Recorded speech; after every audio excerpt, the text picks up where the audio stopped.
Mr. Morong. Yes, sir. So how you been, my brother?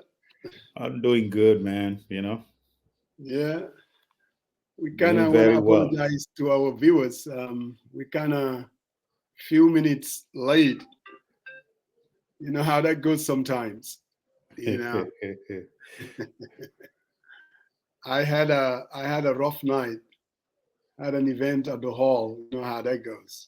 Yeah. Yeah. So so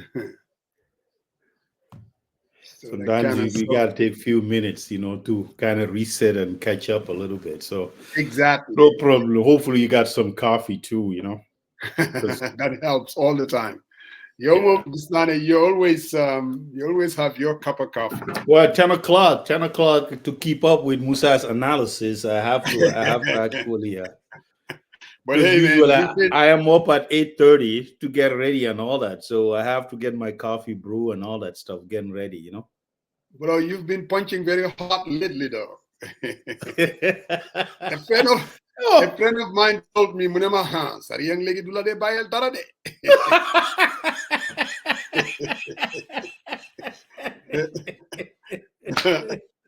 I'm like, I know. We do all that, but at the end of the day, they said I am I'm closer to you than anybody else on the You're close to what?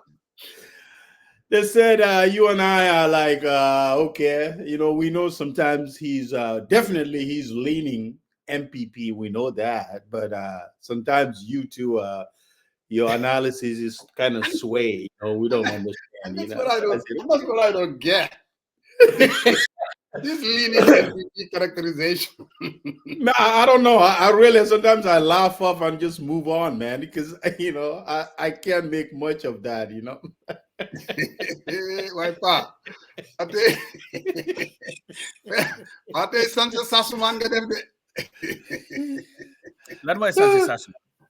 Coach Sapasamba. My brother Sarian, Yes, how are you? Good. That's You good. How is the family and the business and everything? Everything is good, bro. Just trying to hustle. That's all it is. Yesterday I show up. They invited me for graduation get together. I show up after I close, and I show up and I said, "Hey, I'm from the plantation." The boys started laughing. I said, "I have to still coach words here. The hustle must be keep alive. You have to balance these two things together." Well, that's capitalism, man. Hey. Pop Samba. Jeng, So I see you with your jersey. You got your jersey on. What's up with that? no, it's not a jersey. It's a jacket. It's just the back end bois. Adidas jacket. Oh, okay. How about your back end bois sa time la woon? Kanchi. Frank back end bois. Well, I can tell you one thing though. He was a hell of a ball player. There was a reason why I don't know whether you know Musa Njai. Midfield player, Real Yeah, Madrid. Musa Njai, Real Yes, they used to call him was Buckenbauer. in Miami, isn't it? Yes, he used to live in Miami. Hell of a ball player, no doubt. Just like Buckenbauer. Yeah. So Frank Buckenbauer. So I'm gonna play the ads as usual, and I want to apologize to we haven't been able to upload the new version of her video. So, but of course, because they sent it to the wrong person. You have no they knowledge sent it not to me alone. Hey, we are all in this together. You can't lay it right on my doorstep. That's exactly where it belongs. Believe me. Diba Chako, I guess the conversation today will be about system change. Diba Chako is very witty. And you know what's funny about this? Ibrahim Diba, small while. So I always call him Diba Chako. So that. No, No, he's Walimang. He likes Walimang. Tell him Walimang. He loves that thing. Oh, Walimang. You need to shift from Dibachaku to Walimang. Sorry, Huh? Pastor Yange freezer today. Are you guys frozen or is it me? I think it's you. I think it's you. So it's me. You guys. Oh, okay. No, let me just connect directly to the.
Gambiana. Welcome to Greenville Estate in the heart of Gunjur, just minutes away from the Gunjur Highway. The estate is located in a serene and nature-oriented environment which makes it the first community in the Gambia certified by the National Environmental Agency. As part of our Going Green initiative, beautiful trees grace the landscape as you drive into the estate, and we are planting even more trees.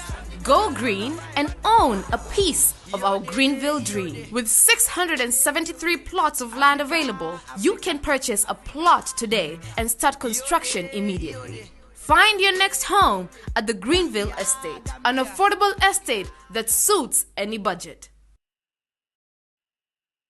While you have certainly heard about coronavirus, commonly called COVID, you might not know these important facts and ways to protect your family from the illness it can bring. COVID can be very contagious through air, touch, or sharing food. It has been studied at length, and we can share with you what we know so far. Who are we? We are New World International, a non-profit organization located in Washington State, and our mission is to educate people about coronavirus. The coronavirus can cause serious illness and, yes, even death if not treated right away. The symptoms are similar to the common flu: fever, cough, sore throat, and shortness of breath. Many people experience these symptoms and wait too long to seek medical attention. That can be a life-threatening mistake. Certainly, keeping a safe distance from others that appear to have flu symptoms is advisable. It's always better to be safe than sorry. If you develop these symptoms, there won't be any way for you to know that it's just a common flu unless you have a test done. It's best to seek out a doctor, nurse, health worker, or health facility to get advice and treatment if needed. If you are a student, report the conditions to your teacher right away. By all means, stay home if you are sick. Always cover your mouth and nose if you sneeze, and wash up afterward. The contagion spreads with the moisture droplets. As you have heard, there is a vaccine available for coronavirus. Seriously consider receiving a vaccine before you become ill. And above all, consult with your doctor when you do not feel well. For more information, please visit us online at newworldinternational.org. Yes, sir. Again, good afternoon to all our viewers. Welcome to, again, For the People, by the People. Yuna Tangarek. Ain't that right, my brother from Vancouver? No, today is bipartisanship, man. You know, what's the burning issues? I was gonna text you and say, Musa, well, what's the channel lined up for today? But I guess we have a lot to talk about anyway. So always there's news in this. The Pdois guys are coming. We got Kexx, we have Kurang, and then our good Dr. Suleiman Ba. We're going to talk about Pdois, the political party. But hey, for the past 3 years, what has been in Gambian's lexicon is OIC. They think finally it was here, and I guess it's over. Today is the last day, ain't that right? So the 5th, right? Yep. Yeah, the 5th. OIC, yeah, it is. OIC, huh? It is. To me, I really want to give the Gambia government, the secretariat, I don't know, like, and a job. Am I on or have I frozen? You're frozen, but we can hear you. Hello? Yeah, we can hear you. Okay. So definitely, Dina Amamdu it ended up happening. Right. And I think apart from 2 stories that I saw, one was when the security people were pretty much forgotten at the airport, were not giving food. And then the Mauritania delegation having their house vulgarized and items stolen. I think those were the black eyes. But overall, I think it went very well. And Musa, the president writers, speech writers, did a very great job. I think his speech was very good, and I don't have a problem with the delivery. Why do you have to give the thing to the writers? Maybe it's him. No. Because I have criticized speech writers before for not writing a speech, for doing a disservice to the president. So if they have written the president before for delivering a speech. No, man, I've never come here. I've never come here and said that he's delivering his pronunciation. I don't get into all the nonsense. What I'm saying, his speech writers did him justice. Yeah, I know. I think he gave a very good speech, and it was a very powerful speech. But the irony of it, though, when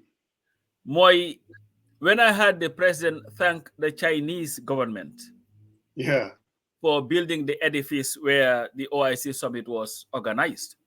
Right. And I was asking myself, isn't it ironic or oxymoron, if you want to call it that, that the Islamic conference is praising China for building a building where that conference was held. The same China that is killing Muslims, what do they call the Uyghur Muslims or whatever, they are slaughtering them. Uyghurs, yeah. Every day. But unfortunately, it's like China is so powerful, nobody wants to touch them with a £1 million pole, foot pole. Nobody wants to touch them. They just leave them alone. So that was the thing. But to me, Musa, I've not said much about the OIC because to me, I'm not very crazy about the OIC as an organization. Right. I believe it is a toothless bulldog. And I think sometimes they are cowardly. And this is where I'm coming from. The OAU, Africa, with all its faults, when South Africans were going under apartheid, they united in condemnation of South Africa. You didn't see any African country dilly-dallying with South Africa, especially sub-Saharan African countries. In fact, this was the reason why in 1976, the OAU with some other Arab countries decided to boycott the Olympics in Montreal. I don't know whether you remember that. You were here, Musa. Chances are you were supposed to be part of the Gambian delegation. Gambian delegation where? Wherever it was supposed to be, to the Olympics. Because they believe that, and the whole premise of that was because of, I think New Zealand was part of it, and they had a very good relationship with apartheid or was supporting the South African government. They say, no, we are not going to participate in that. But what I see, with all the resources that the Middle East have, their hypocrisy in not confronting the genocide that is happening in Palestine, to me, is the biggest disservice. And of course,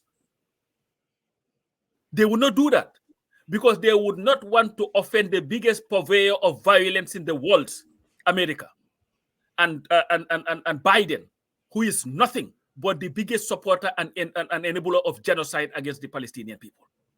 Because their fear is if they do it. That's hyperbole of the highest order. Do me a favor, Joe. When you come, most say what you want to say. You're an American. You have your ways of defending these things. Here, what we see here is you're getting captured into this sloganeering. Can you just let me just finish what I have to say? Go ahead. Because to me, the difference between you and I will never make excuse for anybody who support genocide, and that's what Biden is doing. You cannot slice it any other way. Go ahead. Your Congress just gave them about how many billion? About 30 billion recently in their fight against Palestine to support them. So to me, the OIC to me is nothing but a body that does nothing but engage in this talk shop, have a meeting, go home and sit in their kingdoms. Because if they were serious, chances are this Palestinian issue would have been solved a long time ago. But they don't want to do that. Okay. So you get it out of your chest. I think it's very important. Some of you activists, sometimes you buy into this sloganeering. What is happening in Gaza can never be supported by any decent, civilized people. Where I agree with you is Netanyahu, without a doubt, is committing genocide in Gaza. Now, whether Biden is a genocidal, wherever you're trying to link it, that's where I think more than anything else. That's not what Biden is. That's not what he's. Of course, you will not say that because your fear is he's going to lose the elections. It's not about fear. It's not about fear, because I know that when I walk into the polling booth between Trump and Biden, and a supporter of a Palestinian state, I know that my chances are better off voting for Biden than the alternative. The difference between Yo Agman, I don't get drawn into these activism per se. I use my head. I don't go with emotions more than anything else. Now, coming back to the OIC, where I do agree with you, going all the way back to the 1967 war in the Arab countries with all their wealth, and still they're dealing with the same problem. Every OIC meeting, whether the one was held in Morocco, whether in Dakar, whether in Tehran, they've never been able to come together and say, you know what? We have to work and make sure that we bring about a Palestinian state, whether through diplomatic channels or whatever it takes. The fact that they are not able to do that, I agree with you. Impotency of the highest order. As far as these are nothing but talk shops. Every 3 years they meet and they talk about trying to bring. I don't think there's anything wrong with that, though. The Muslim Ummah getting together and seeing how they can come together and help fellow Muslims, I think it's a good thing. But like you, I agree, their impotency sometimes is very apparent. You can see it, especially when it comes to this Palestinian issue. It's been there again and again and again, and they haven't done anything about it. And lately, some of these Arab countries like Saudi Arabia, they are even kind of reaching out to Israel, trying to bring about diplomatic ties. Egypt did it during the time of Sadat. Again, they have definitely abandoned the Palestinian cause. There, I do agree with you. As far as, like you said, the post-OIC Gambia, I don't know. I still need to. What did it mean for the country? Yes, we've been talking about it for 3 years. It finally happened. They were able to accomplish it. Now, some of these things that they say, like you pointed out, 2 issues. For me, I think we were just scrambling to find something of fault. Those people, they haven't been given lunch. They need to go and buy lunch somewhere. It's just, for me, that is not really a big deal. If the only problem that happened to this OIC was those police officers couldn't get lunch, I can guarantee you, to me, that is not a problem at all. The logistics of it, and this is unfortunate. If I were the organizers who are responsible for that, I would give these people $400 or $500 to take care of their lunch. I wouldn't even be working on the logistics trying to take lunch to them. But Musa, this is not the first time. They have a bigger issue to deal with than trying to feed somebody. A police officer. Come on now. It's not rocket science. I am thinking, if I were, I would say, okay, this is how much we're paying you guys. For your meals, this is it. This is your lunch. $200 a day to any restaurant. Do whatever you want to do. Give it to your wife. But they cannot leave their post to go and do that, though. No. I'm just saying I will give them the money and let them determine that. No. But they cannot leave their post to go looking for lunch. For the government, you put them there. You provide them. Provide for them. No, you just kind of filibuster me. That's what you were doing to me. So don't sit here and filibuster. It's a big issue. All I'm saying is, if the only problem that one could call, man, these police officers were not able to be given lunch at the airport, I'm telling you, then this OIC is a hell of a success. Because to me, that is not even a problem at all. But it is a problem, sir. Hey, my brother. It's not a problem. Can I have my day? No. How can that not be a problem? It is not a problem as far as the OIC, man. I'm looking at the bigger picture. Bro, can I my brother here? What is his name? He just joining us. Dr. Baz, good to see you. Right time. Thank you, Uncle Musa. And you see that he come in his Pdois colors today too. So what? Go ahead. Uncle Joe.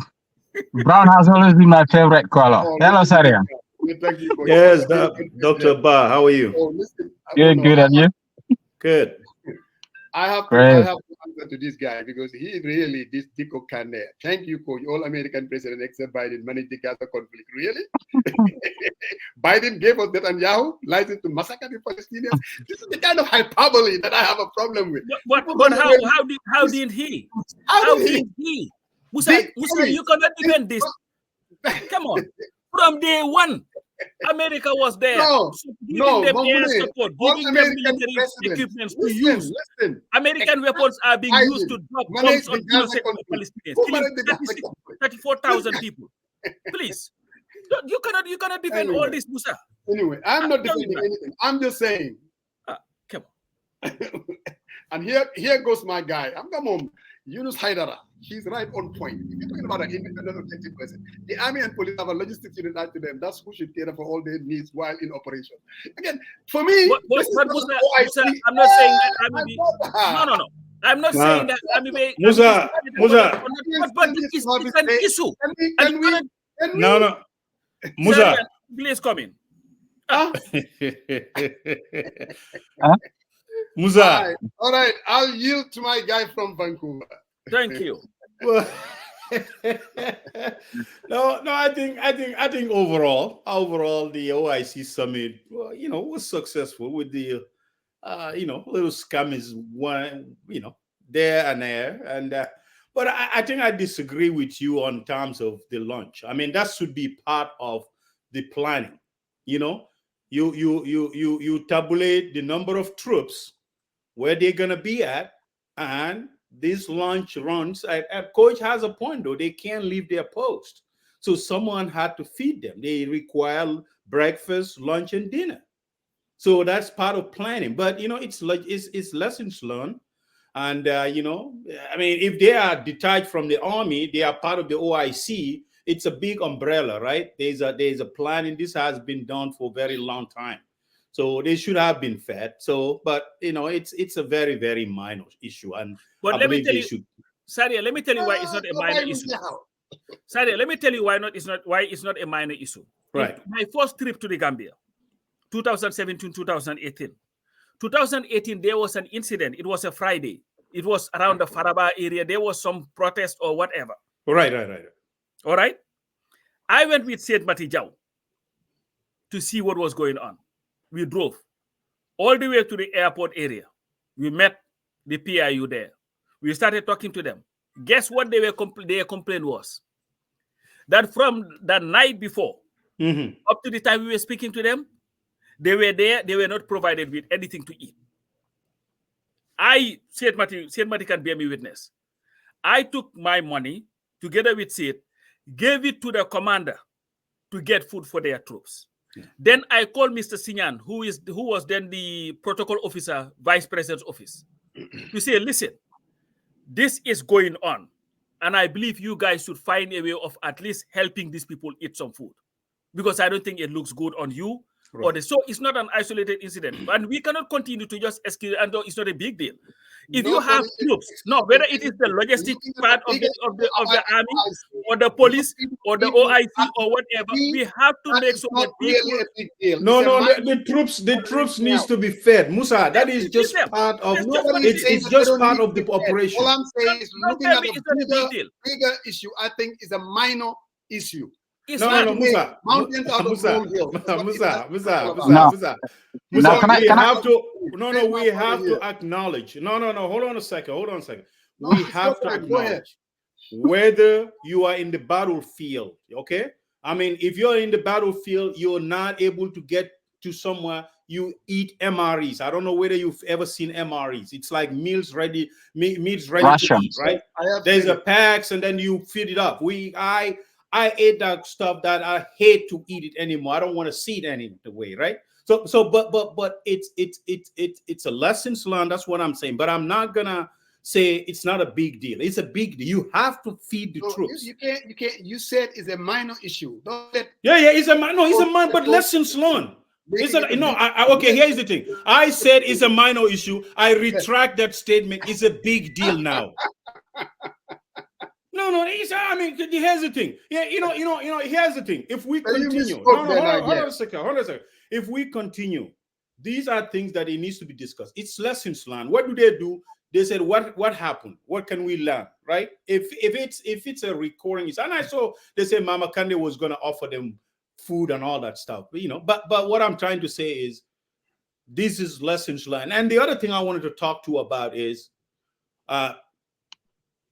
the airport. We make a big deal about the planes landing in the airport, but I think that stems from Dr. Caesar's interview. That's why you have to be careful when you are a spokesperson for the government. You need to be in tune with the people who are in charge of these operations. Because when he said that, and I was like, what type of planes are they bringing, right? I mean, if it's the commuter planes, I mean, they can be parked at the airport. But if you go in there on the airspace and say, hey, the government is a blah, blah, blah, blah, when that is not a fact, and the people who are handling this, you did not consult them at the GIA and talk to them and say, how you guys going to handle this, then you start misspeaking and you bring this unnecessary attention, because there was this much attention about the airport, Senegal is benefiting, blah, blah, blah, blah, blah. I mean, it's for me, it was not a big, but I think it's another misstep. And I know he's new to the government. He's trying to do it the best he can, but he has to be careful though, because some of the utterances that he made on that, and I think some of these things are like, hyperbole, and there's no facts associated with this, but he has to be careful. That's why this uproar about, the plane, they were parked right there because the other side has the huge planes. It's parked, no big deal. But I think we gotta be careful. The troops needs to be fed, Musa. That's the bottom line. And you know what? Let me ask you this. Obviously, Dr. Cisse was reacting to utterances that were really not factual. When people were saying that planes are basically going to be landing in Dakar because they can't make it to the Gambia, and that we won't be able to exploit all the economic benefits. There were some misleading utterances out there. Correct. And Dr. Cisse also came out there, like you said, very defensive and maybe making shit up, saying that, it's happening because of blah, blah, blah, blah. I agree with you, but also let's talk about the misleading utterances, the people that were just making shit up, without anything. But Musa, at one point though, I wanted to highlight, I think the vehicles that they got, I think if we think about, and this whole goes back to fiscal responsibility. I was thinking about this the whole entire time. I mean, how many vehicles do we have in the government itself? Every ministry, every SOEs and all that stuff. How many vehicles do we have?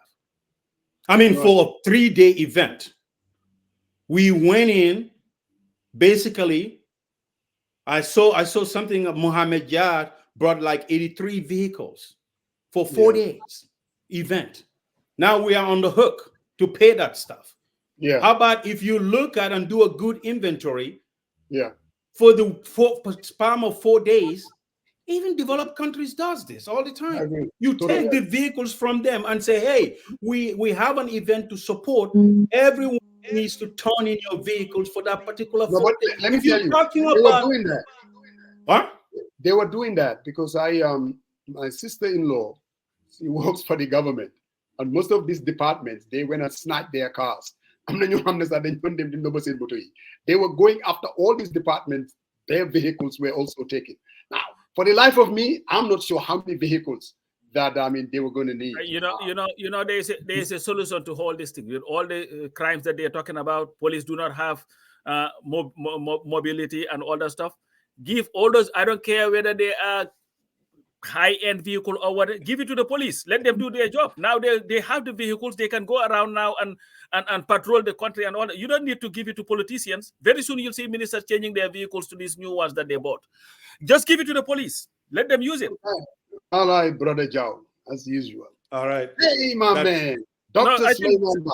Dr. Suleiman wanted to say something. I hope there are no people waiting in this thing because you never look at it. I'm not seeing that.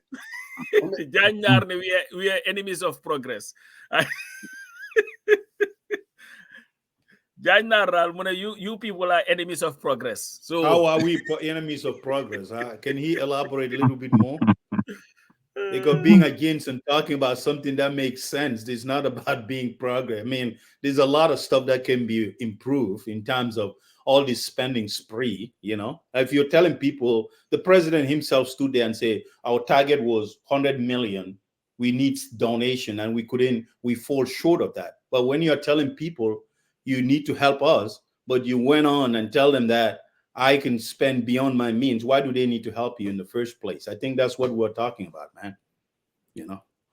Gambia is like a person who is on welfare and drives a Lexus, the newest brand of Lexus. Exactly. Wears a $1,000 suit. That's what we do. But Suleiman, I know you wanted to say something about what we are talking about. Well, not necessarily. I think with regards to the flow of information, it's quite a complex issue to manage information in that country. So that might be the reason why there was slightly differences of communication in terms of aircrafts landing and Dakar being used or Senegal being used as an alternative, so in case there are other aircrafts with bigger wings. So I'm not excusing them, but I can imagine walking in the Gambia and you trying to manage information flow. There is always likely going to be some contradictions. Now, with regards to the army or the police on duties, I was wondering, and I wanted to ask this particular question. Is it an entitlement, a legal entitlement, if officers are on duties, that they should be served food? I've been thinking about it. I know when the army is on active operation, you have to. But the police, I'm not quite sure about that. So you are asking in terms of legal? Yeah, is that what you're asking? Yes. When they are on active duty, because for me, providing security at the airport for this OIC summit may not necessarily be an operation. It should be just part of the active duties.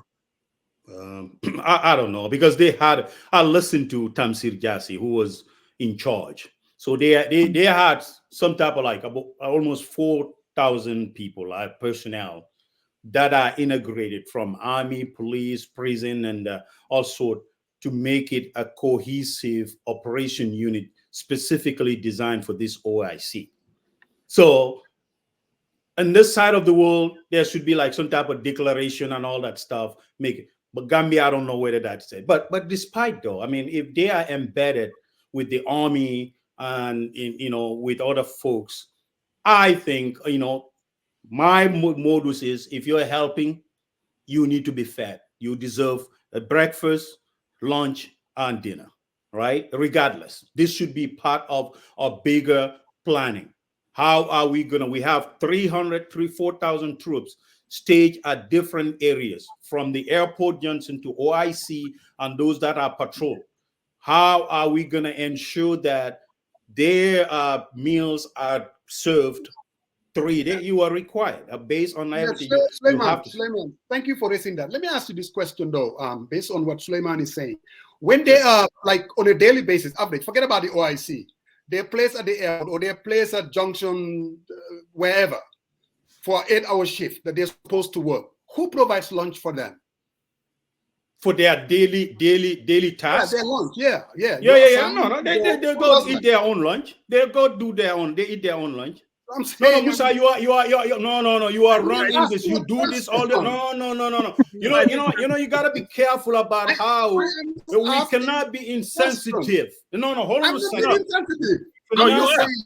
No, No. Hold on a second. You're trying to downplay this, and it's not. It's not. I'm not. Hold on a second. With all due respect. All due respect. Don't do that. This is not a recurring issue. Sarian, I am assuming that they would be paid special allowances for this particular event. I don't know. That's my assumption. Okay, here is the difference though. When you go to work, your regular work day, you know that I'm the police officer, my duty starts at 8, I get off at 3. What tends to happen with these things, you go there from 6, you are expected to stay there pretty much the whole time. That's what I'm saying. It's just like, and let's be fair to them. Even if a case, you know what, they don't provide food for them. They provide food for every one of these delegates that they took there to go. Man, if lunch is the main issue in this summit, then we can conclude that. I don't think that is the issue. I think sometimes you want to interpret this in a more. What I don't understand, nothing against Yunus, but most because Yunus is agreeing with you. I've seen that of course. No, but why can't you just so here's the thing. If you guys want to take that route, people who have divergent views. Why don't we? All right. Yeah, I don't think this is not an area whereby we should be excusing. We just need to make sure that it's a lesson learned. I've seen the transition. You said it was a minor issue, then you pull it back. No, it doesn't matter what I said. These are issues that troops needs to be fed. No, money. Sheku is asking who is on this platform is former police officer or army. Well, Sarian was a member of the security force. In fact, went to war, so he knows what he's talking about at least. So no, it's not even. It's not even that. I went to war. I sat on planning to manage troops to send them forward. What their meals at. So I got a little bit of credibility. I got credibility on this issue. So I don't want to push it too hard. But the fact is, they need to feed the troops, Musa. Tell your boss he needs to feed the troops. Way more than I do. There's absolutely no doubt about it. But like I said, tell your boss, MPP, that they need to feed the troops. This is not about MPP. No, but we cannot just be defending everything and dismissing every other issue that people have. That's the issue. Defending. We just see it a little bit differently. I see it differently. I think what tends to happen sometimes we blow things out of proportion unnecessarily.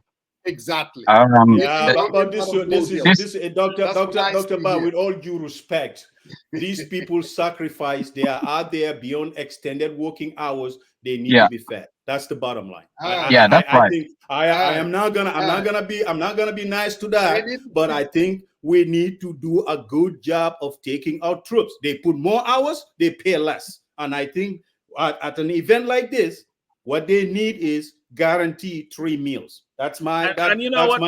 I want to see the budget breakdown, and they tell you how much they spend on feeding the troops. Just wait until you see that. You'll be blown out of this world with. All right.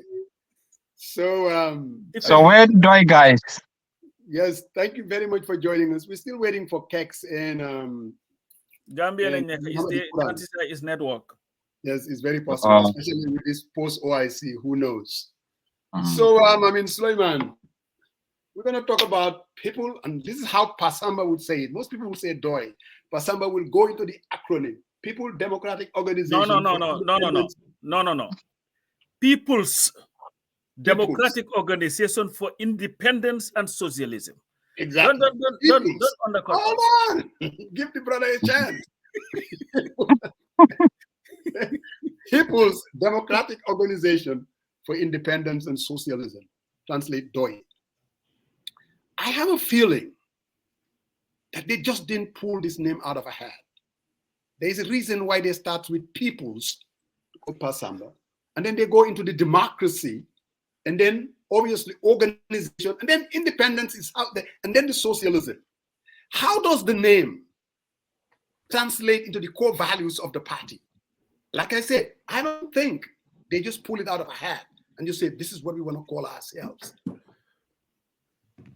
So can you, how does the name itself translate into the core values of the party? Okay. Is it me or Pasamba? Oh, no, you. Oh, okay. I heard you said Pasamba. No. Okay. That would have mean really getting back to the historical theory. But in essence, you have to remember that Doi emerged in the Cold War era. This was a time that it was the isms, capitalism versus socialism, all over the world. The struggle for dominance between the former Soviet Union, Russia, and the US, with their capitalist-led programs. So, but recognizing the Gambian context, the peoples, meaning at the time, really the Gambian people, and still it is difficult to ascertain that whether they have to understand their sovereign powers. The people, they are the ones who have the power to vote and be voted for, and to decide who is their leader or who becomes their leader. So I believe the people's acronym has been incorporated to show that the party belongs to the people and not belonging to an elitist movement that would portray themselves as the Mansas, the kings, or the elites that are far better than the average Gambian people, as we see sometimes how leaders portray themselves across all political angles, be it within the ruling parties or even some opposition figures. Sometimes you tend to see that mansaya or dominance tendency in their practice, be it campaign periods, how they socialize with individuals, and all that.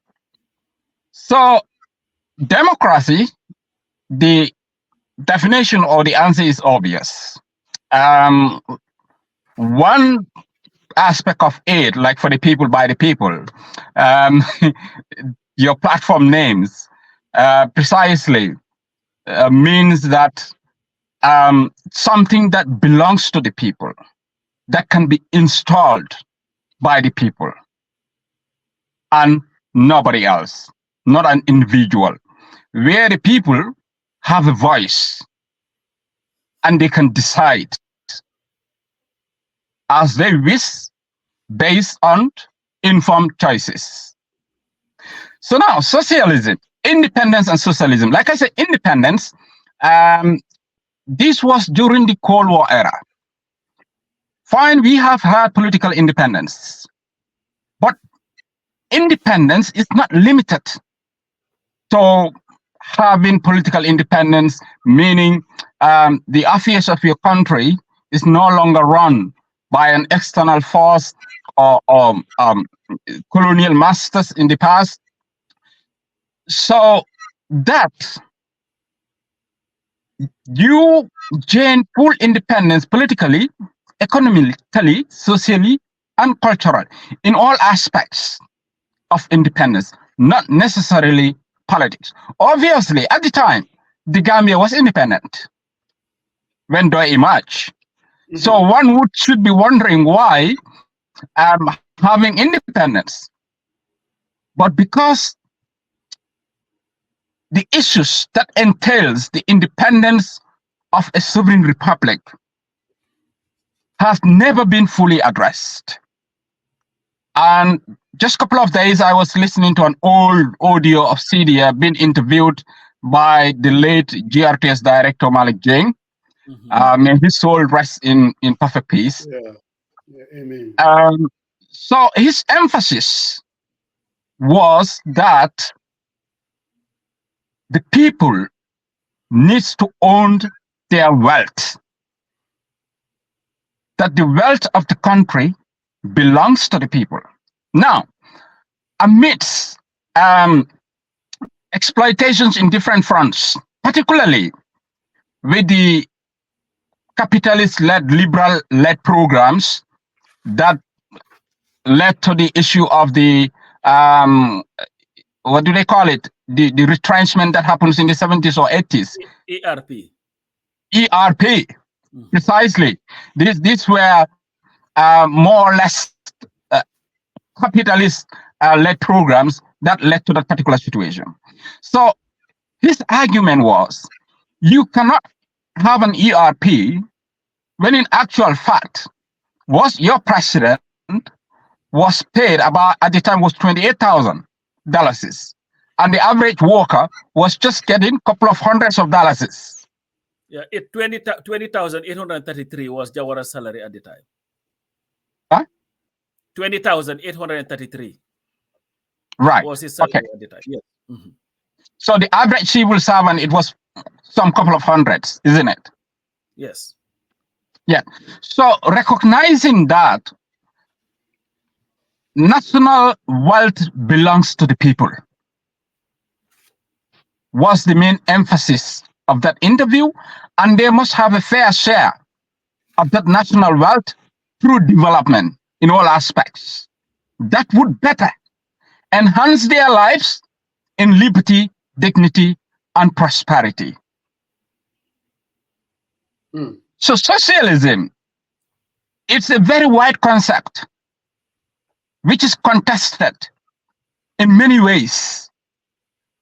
But the Doi concept is talking about public-private sector partnership, whereby in a situation that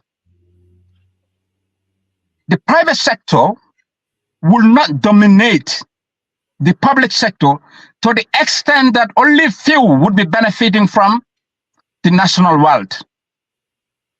But also recognizing the fact that the public sector have limitations and they should be limited in terms of state interventions. But they should be the central point in terms of managing the economy, planning it by partnering with the public sector. Now, that is where the cooperative model of socialism came in. That is the public-private sector partnership.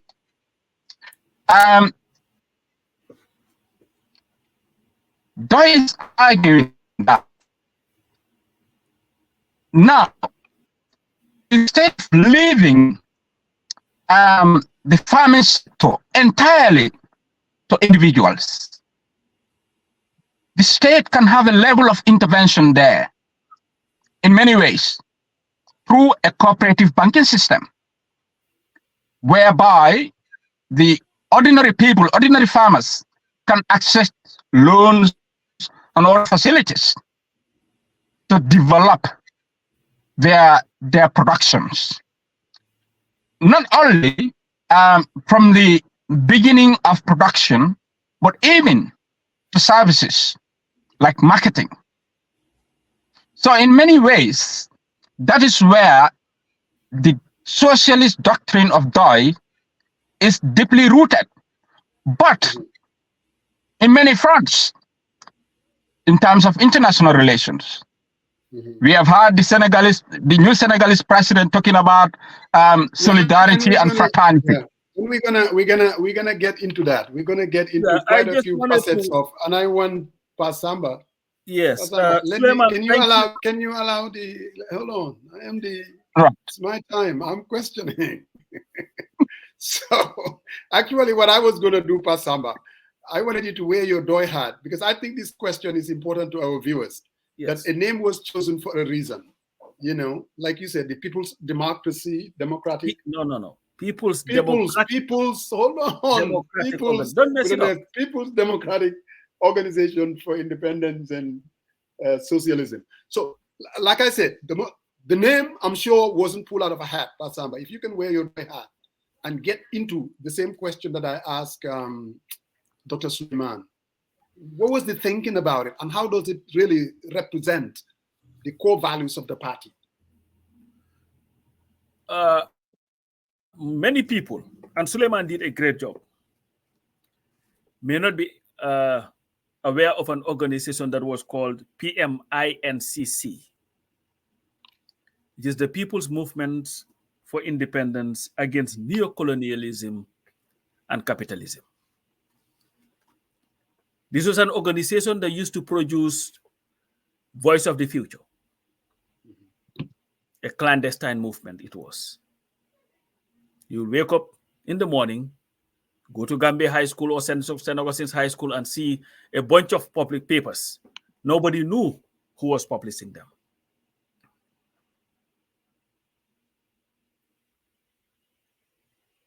History has it that Khalifa and Sam and them were behind this publication.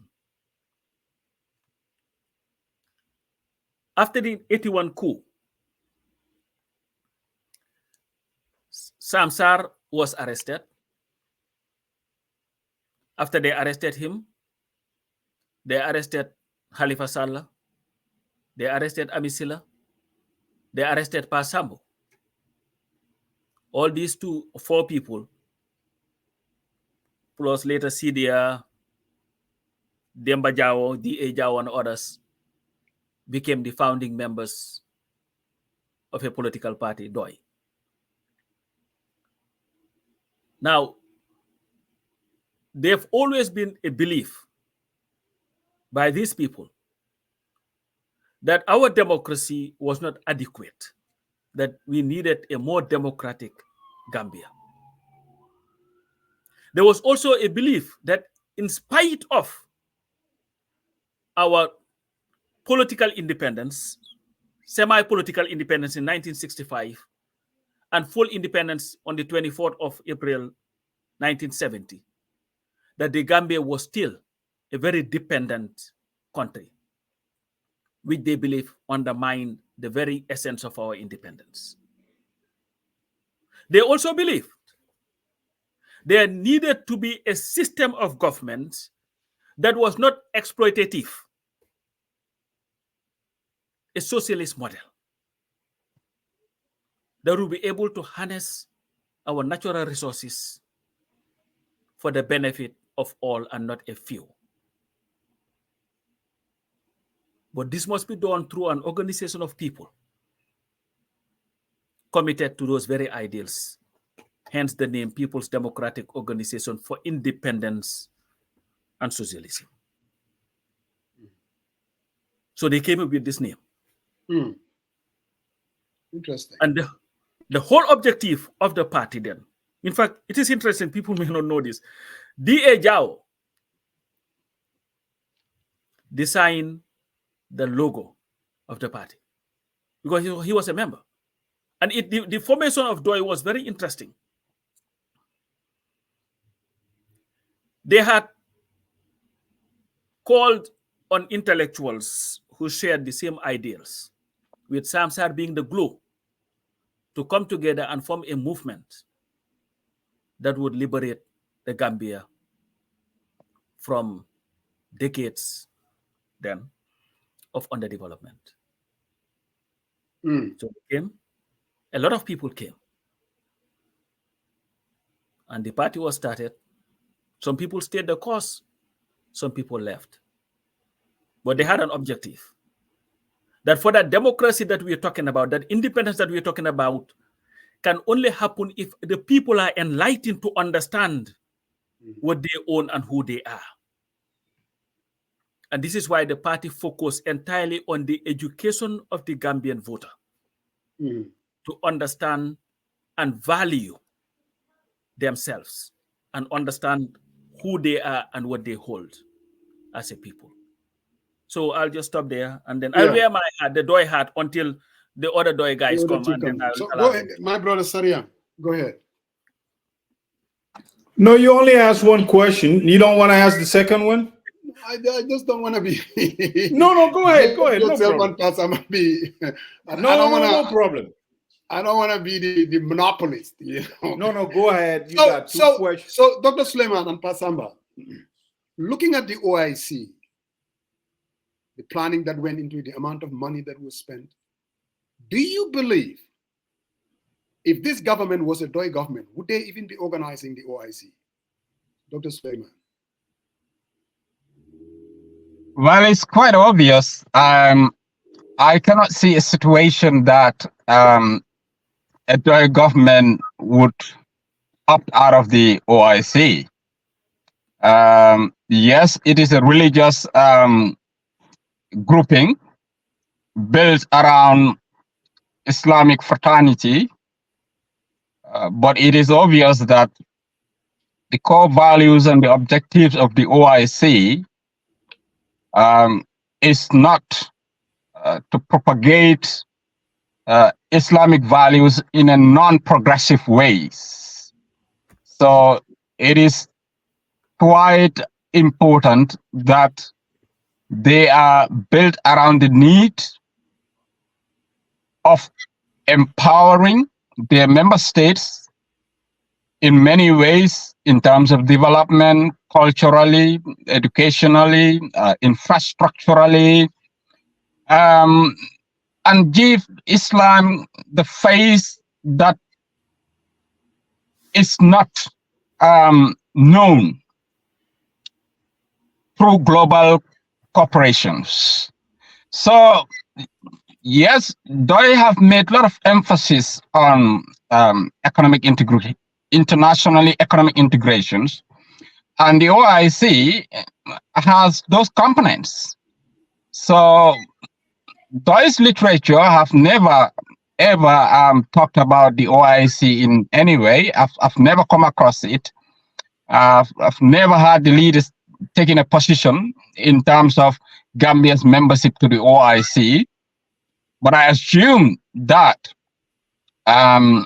they would support Gambia's membership to the OIC for the benefit of the Gambia. Yeah, I don't think they would have a problem organizing it. Now, what type of organization would it be? Will it be an exorbitant one that would just be a show of, pageantry? And then the conference is over, people continue to wallow in abject poverty? And that's where the fundamental question is. I believe it were a Doi government. Yes, we can organize it, but I don't think we'll go overboard. Let's say the cars that we bought. Sorry, I don't mean to cut you. I'm just talking about looking at the state of our economy, where the country is. Everything remains the same. The only difference would be a Doi government. Would they even organize something like this? That's what I'm saying. I think if we're organizing it, it will be because of we can finance it. But we are not going to shove it on people's throats just for feel good. This thing we are just we have to organize it, because I believe, and this is not to try to poo-poo on the conference. It could have waited until we were ready, because it looks like we became very reactionary to what we had to organize, because everybody was doubting whether it can be organized. So that's my thing. So if it were something that was doable without harming our economy, something that would advance our economy, that is something that I think Doi can do. But I don't think they would just do it just because it has to be done? No, because at the end of the day, the essence of governance and good governance is having policies that are responsible. You don't just do things for the heck of just doing it. You do them because they are the right thing to do, and will, because anybody can organize any conference. You can go to the Saudi, give you $1 million here, you get $1 million here, and organize your conference, feel good, go home, deliver speeches. But then what happens after that?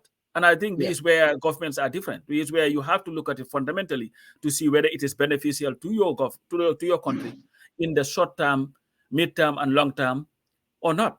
And if it checks all those boxes, why not? If it doesn't, push it until it will benefit you. Yeah, we've been just joined by Mr. Kurang. Welcome to the 40 People by the People. How are you doing, sir? Thank you. I'm fine. I'm okay.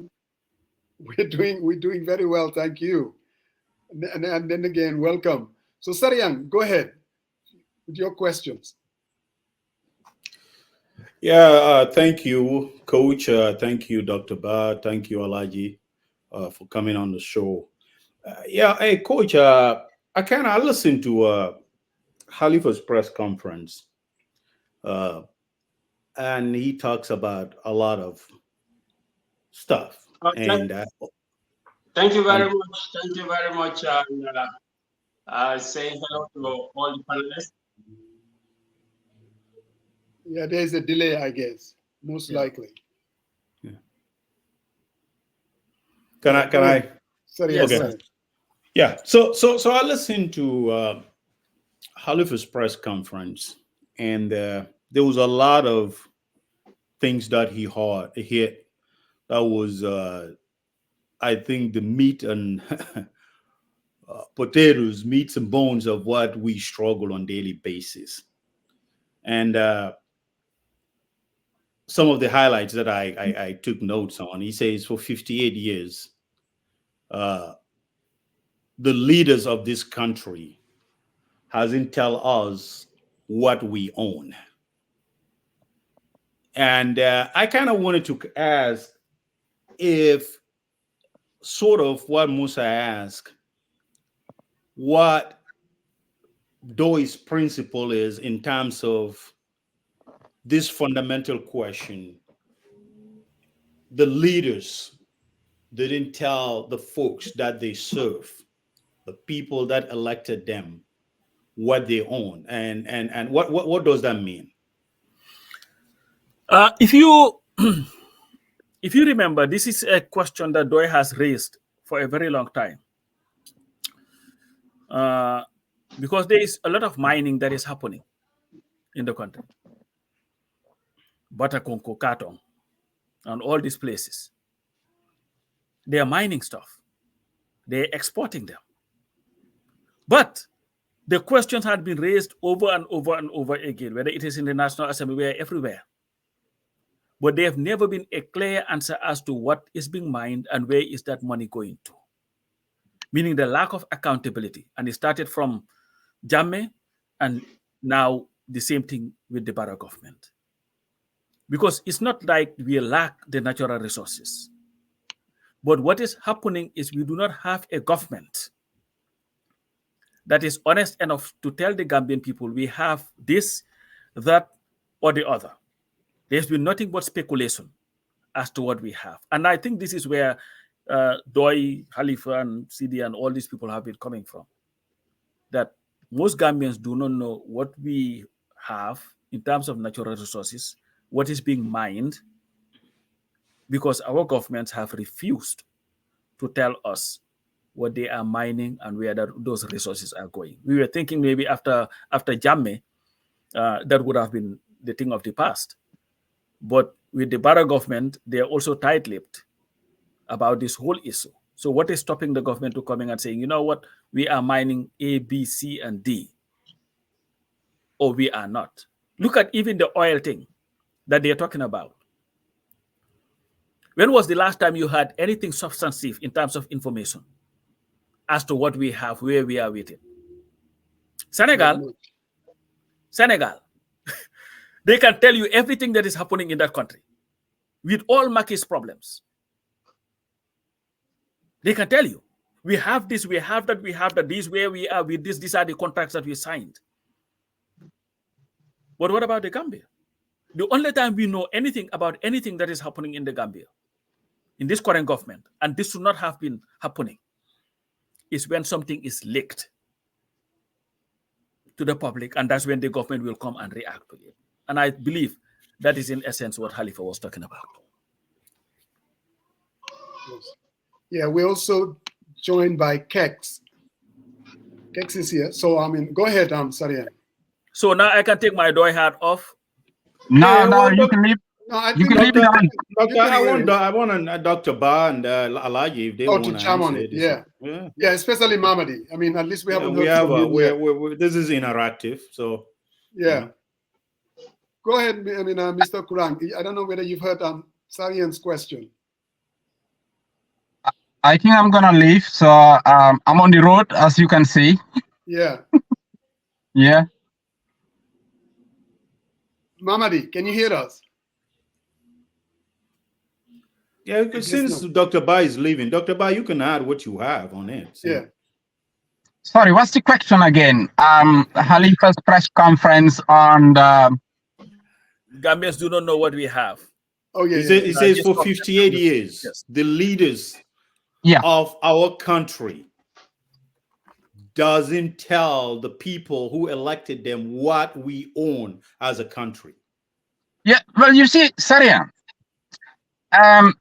leading a country in this day and age requires a vision. And you cannot create that vision without understanding the kind of a country you have in terms of resources, territorial size, and all other considerations. Now, it is only that type of a visionary leader who would have foreseen that I have this country to govern, and this country has potential A, B, C, and D. And I'm going to build that country around that. And that is where you have to give the people ownership of building that country by being accountable to them, making sure that they know what they have, what belongs to them, whether it is in the ocean, whether it is on the land. But, like what Pastor said, most of our leaders have failed in this aspect. Not because they don't know what we have, but sometimes the problem is they don't know how to manage that, to use that to change the living conditions of their people, realizing that whatever is owned by the Gambia belongs to its people, and a government must serve to change their lives based on what is available. And the leaders so far have never communicated this very well to the people, that you own about 2,000 nautical miles in the sea. Whatever fish is there belongs to us, all of us. We have sand, black sand in this country. It belongs to all of us. And it must be utilized to change our living conditions. So precisely that is the point. But the masses have been reduced to an unstructured way of living in anticipation that somehow, someday, through God's intervention, things will change. But we can only change those things based on what we have, be it natural resources, be it our productive-based agriculture, and now even getting into the tech world. So leaders must have that vision.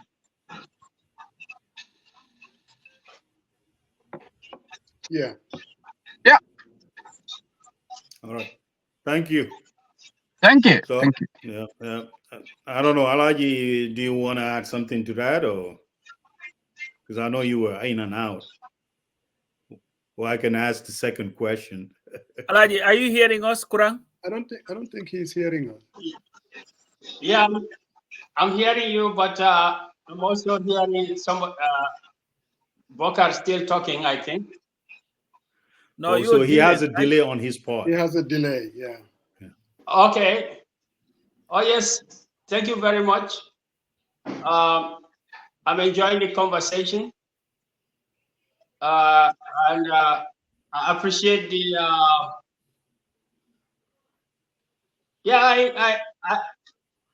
I appreciate the yes, I'm hearing you now. Oh, we have a. Okay, so can you hear us, Mamadi? Yes, I hear you. Okay. Sarian, go ahead. Sorry, if you can just rephrase the question to him, maybe then. Yeah. So what the question was, during Khalifa's, last week's press conference, he mentioned for 58 years, the leaders of our country hasn't actually tell people, meaning the people that elected them in office, what we own as a country. And I was just kind of asking, the Pdois membership, that what does that mean? And if you guys can enlighten us a little bit. Yeah, come again. What does what mean? What does it mean that the leaders of our country doesn't tell the people who elected them what we the people own in terms of natural resources, what is available as a country? Yeah, I think there is a lot of truth in that statement, because we know that, small as it may be, the Gambia is blessed with a limited amount of resources. And what have we seen over the years? If you come to fishery, if you want to tell the people, does the government want to tell the people how much what is the value of the agreements they have signed, the terms and conditions that they have signed, the licenses that are given to the foreign vessels? If you talk to the fishermen in Bakau, for example, they tell you, well, we just come to we just go to the sea, but we cannot even barely feed our families right now. So the state is not clear about how the fishery resources of the country, are being signed out in terms of exploitation to foreign interests. That's number one. And number two, I just had Bokar Suleiman talking about the black sand, which is sand mining. There was a sand mining, we all know, on the Jame. And we saw, in the investigations, for example, in the commission, I visited the sand mine in Sanyang, and we saw that there was heavy activity going on there. But after we know that Jame's activities are terminated, under what conditions are those mines, handed over to the new owners? What are the terms and conditions? Because if people don't know, then you see, for example, you go to Sanyang and they said, okay, Mr. So-and-so donated 100,000 to the VDC in Sanyang. But yeah, 100,000 is 100,000, we know, but what does it mean? How many percent of the total extraction is the 100,000? Before a community can ask for royalties or percentage payments, they have a right to royalty, but the first right is the right to know. to know how much is being extracted in the sand mines. We see the mining in the other places. We see the mining now in the Denton Bridge. We see mining all over. We see stone mining, everything, right? We had the Faraba Bantang issue. So these are some of the examples that shows you that the people have the right to know what they own. Not only that, but in other assets of the country, not only the natural resources, but in other assets, for example, the parastatals, the how do we call them, quasi-government institutions that have got business interests, for example, the ports, the NAWEC, and so on. Yeah, it belongs to the people, because at the end of the day, whatever losses they make comes back to the taxpayer.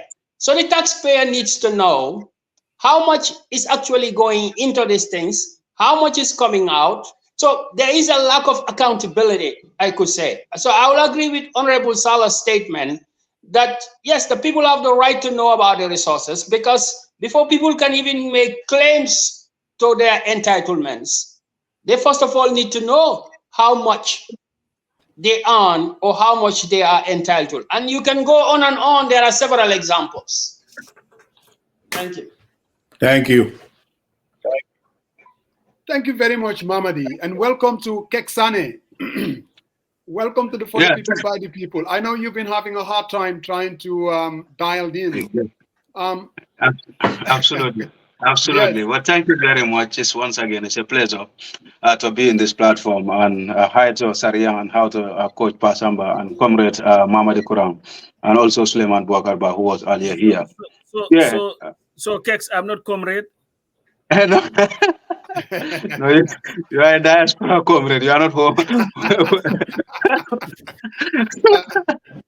Okay, so here goes my second question. Musa, that's the first one, right? It took a little bit longer to get the cycle through, but I know that's okay. Yeah. So my second question is, Halifa also talk about the people need to change or shift their mindset.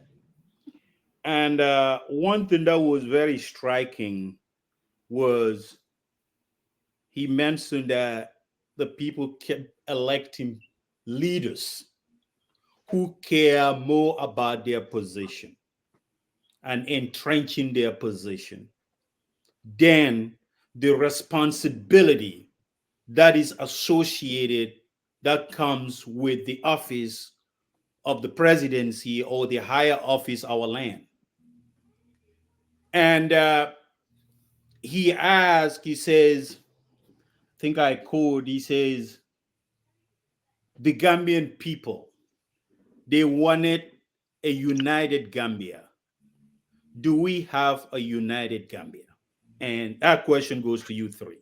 So the question of electing leaders who cares about their position and shifting that dynamic or thinking to elect people who will tackle issues and problems that we face as a country, and it's embedded into the united country as a whole.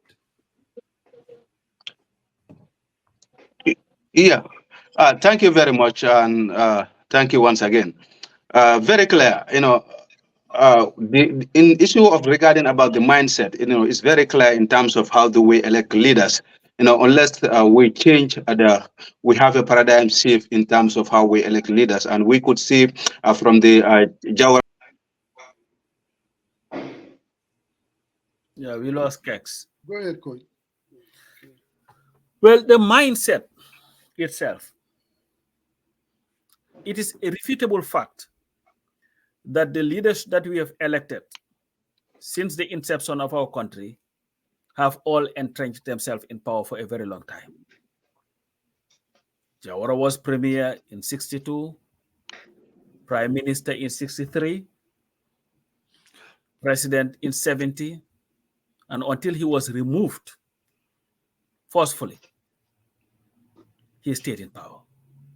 He was president or the leader of our country for at least 32 years.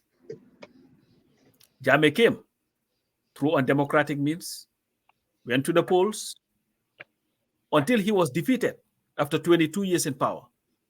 He remained in power. Adama Barrow promised us 3 years.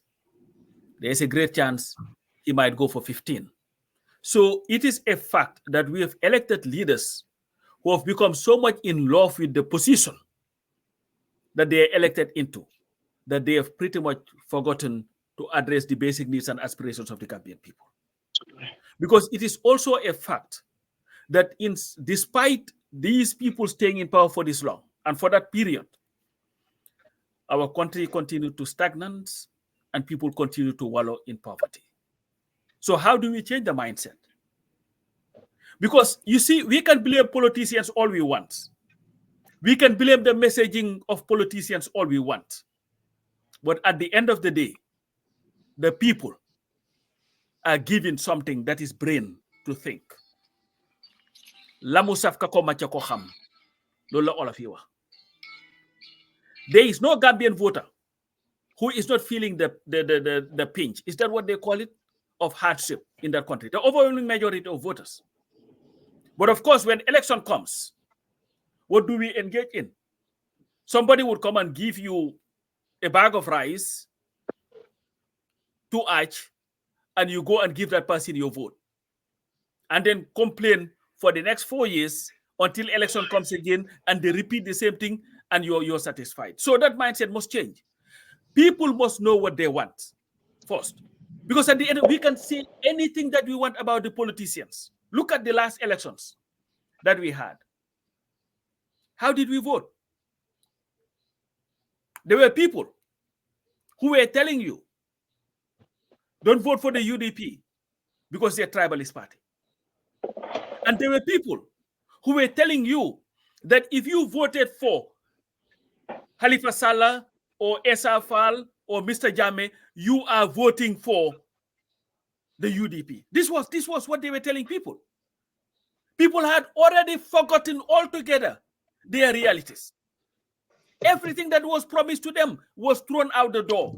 So we reduce our voting into, if you vote for this person, you'll be voting for that person. And all these politicians, Barrow, UDP, Pdois, Essa Fall, and Mr. Jammeh all had their programs that they presented to the Gambian people. The system change that Pdois talked about.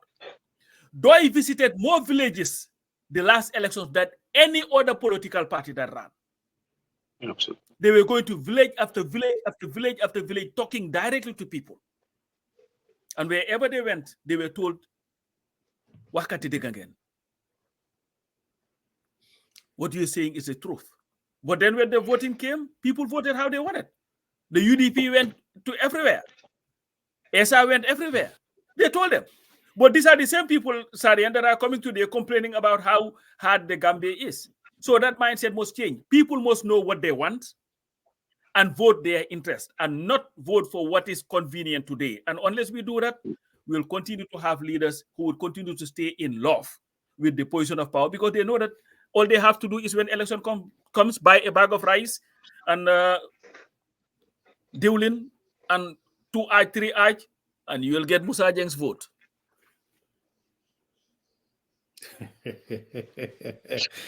All right. Okay. Kexx, you want to add something or Alaji? Yeah, Kurang, you want to comment?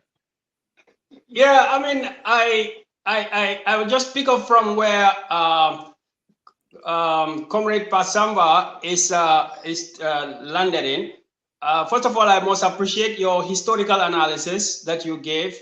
I appreciate it very well for people like us.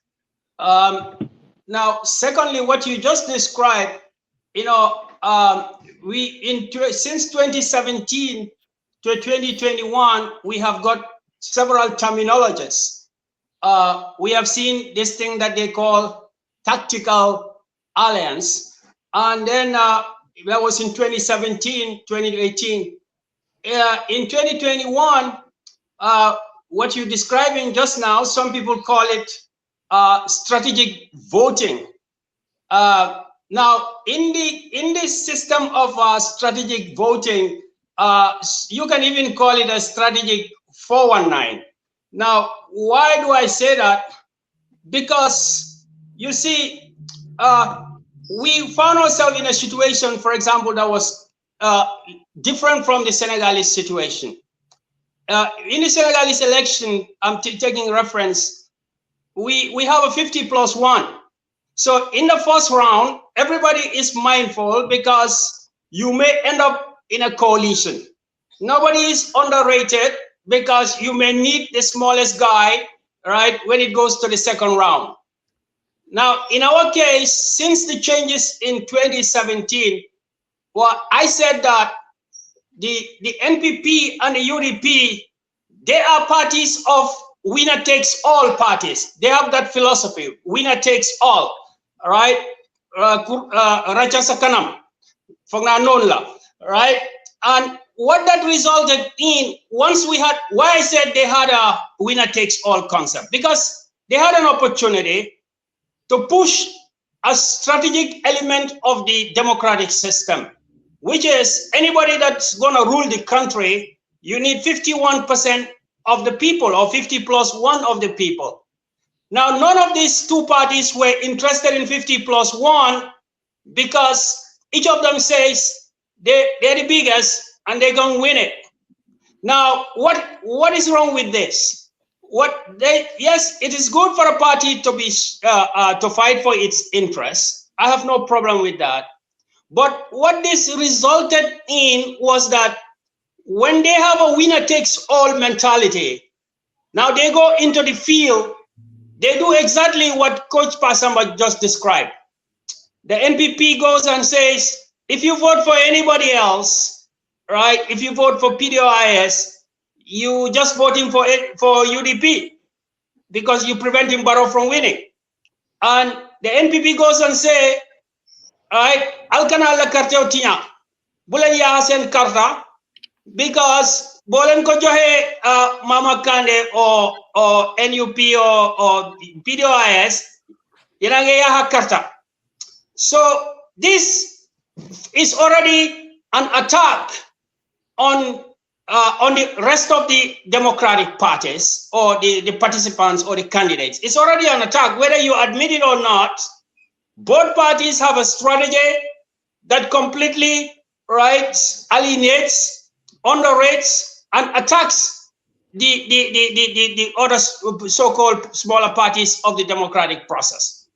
Now, what happened is now that if the voters buy that concept, if the voters buy into that strategic voting mindset, what happens is that they say, okay, so now since I believe in what these people say, it means that it is only a contest between two. So therefore, I have to choose the lesser of two evils. But that itself is based on a false premise. Now, I give you an example. This morning, somebody called me from the North Bank. I've never seen her, a lady. She told me, look, there are a number of youths here, right, in around the North Bank. I wouldn't name the place because these guys can't do anything, right? He said, what they are saying is that they voted for Barrow, but at the moment, they deeply regretted voting for Barrow. But they don't want to vote for the NPP. They don't want to vote for the UDP. They're looking for a third option. And I am telling them that the Pdois is an alternative option. So she asked them, but why didn't you vote for Pdois or another alternative last time? And these people said, no, because when we vote, then the UDP will win. She told them, but no, that is false, because all of you who are saying, if we vote, then the UDP will win, or if we vote, then Barrow will win, right? If you had voted for your choice, if you had not listened to this imaginated, fabricated idea of strategic voting, winner takes all, if you didn't buy into that, then your preferred candidate, for example, the Pdois, could have won the election. So basically, people have a right to disagree with that statement. But you cannot disagree with the fact that this strategic winner takes all mentality, and then it takes us into the next step. Now, when they keep on saying, oh, opposition should not attack opposition, then you know that one also is a false premise. Because two things. Number one, none of these two parties are completely opposition. The NPP is obviously the ruling party. The UDP is controlling 70% of the area councils.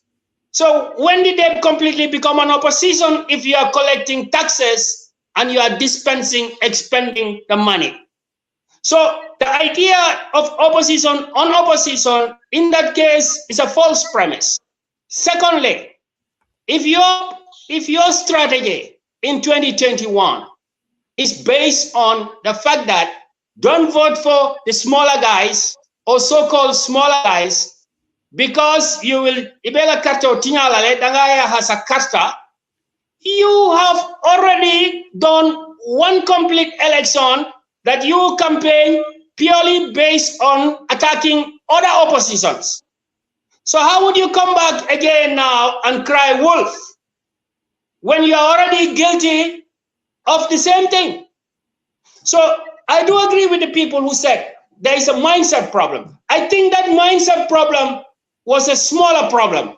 I don't think that the Gambian voter is not aware. They are aware because you cannot say that voting against the UDP was purely based on prejudice or anything. No.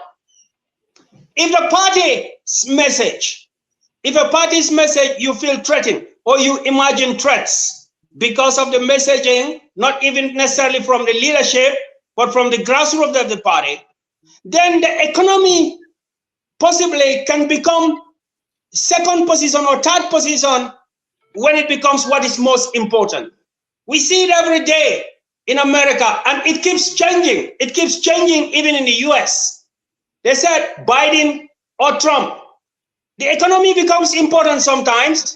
Well, sometimes it's just Palestine. Well, sometimes it's not even Palestine. Sometimes it's Corona that is more important. Sometimes it is the security of America that is important. So what is important to a voter is not always a bag of rice. So if you keep on focusing on the fact that the voter is only interested in a bag of rice, yes, a bag of rice affects every voter. But there are other predominant psychological factors that affect voters. So why do I say this is just a temporary phenomenon? Because in every election, the value analysis of the voters can change. Once we try to convince the voters that there is nothing like winner takes all is a wrong footing, starting on that is a wrong footing, that the idea of strategic voting is only putting yourself into more trouble. What is important is to look for the party, right, or the people whose agenda addresses your concerns and vote for them. This is what the voters need to know. So we cannot let... So, Kurang, yes. Kurang, I've listened to both yourself and Pasamba. Yeah. And what I'm hearing is we are not getting support because it's a mindset problem. In other words, the Gambian people, they have problems. And then I listen to you, you're talking about we're not getting votes because of a strategic voting. Pdois has been around, one could say, the oldest party, older than the UDP, older than NRP, older than GDC, maybe just younger than PPP. Now, it is very obvious to most Gambian voters that Pdois as a party has become an afterthought. An afterthought. When you're talking about Gambian politics, whether the past 2021 or even looking to 2026, or when we even deal with daily issues, Pdois is always an afterthought. People don't even see. Hold on. Can I come in there? Yeah, you will. Can I come in there? You will. Let me just finish my question. So at what point do you think Doi being an afterthought, forget about the mindset, forget about the strategic voting, go back and look what is the responsibility of the party to make sure that they do not become an afterthought? Well, you done? You want me to come in? Yes. Yeah. At what point? At what point? That's a good question. At what point? Now, see what happened in 2017. In 2017, different parties have different philosophies. Some parties went straight for Machiavellian. Mm-hmm. A Machiavellian principle, what does it say? Now you saw already, in 2018, even before the UDP leaves the government, they were organizing multi-million dollar rallies that they were not doing or not capable of doing before they were in government. Now, but that's not my question, Kurang. Yeah, I'm coming to your question. I am coming to your question. Your party has become. I get your question. Yes. So where would you forget about what UDP is doing or not doing? Bring it back to your party. Why is Doi an afterthought when it comes to Gambian politics? An issue after issue. And I can cite examples of even recent incidents. That it becomes more of a where NPP is and where UDP is. And nobody knows coming there. The time. Go ahead. No, because now Doi won 5 how do I call it, MP seats in the 2018 parliamentary elections. Mm-hmm. There was progress. But what I'm telling you is, if we come into government, brother, and then we said we are looking for a level playing field, and a group of people or one party or the other party grab the resources and decided that they're going to use them to make propaganda, of course there was a difference in resources. And you can argue that for up to the end of the day of where those resources come from. I heard Cedia asking a question, right, in his last interview, saying, ask the political parties where they get their money from. You understand what I mean? A lot of political parties will not answer that question. So what I am trying to tell you is there was a power vacuum. There was a power vacuum in 2018, 2017. Even after Yahya Jammeh left, there was still a power vacuum. The Barrow campaign, the president campaigned for which party? Which party in the 2018 parliamentary elections? Was that a level playing field? That was not a level playing field. So, you see, we have this theory in economics they call the prisoner's dilemma. We are all in the same situation. If we play by the rules, you decide to go, right, and not play by the rules. We came into power on the basis of level playing field. But who is the first to break that principle? So yes, I would say yes. Doi needs to do more, brother. I will not disagree with you. Doi needs to do more. But when we take a historical analysis, the imbalances of the past does not necessarily represent the present balances or the future balances of power. Yeah. All right. What I'm trying to tell you.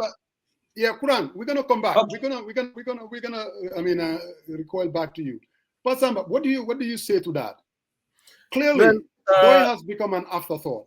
Well, to answer your question, my response was to a direct question that was asked to me. Mm.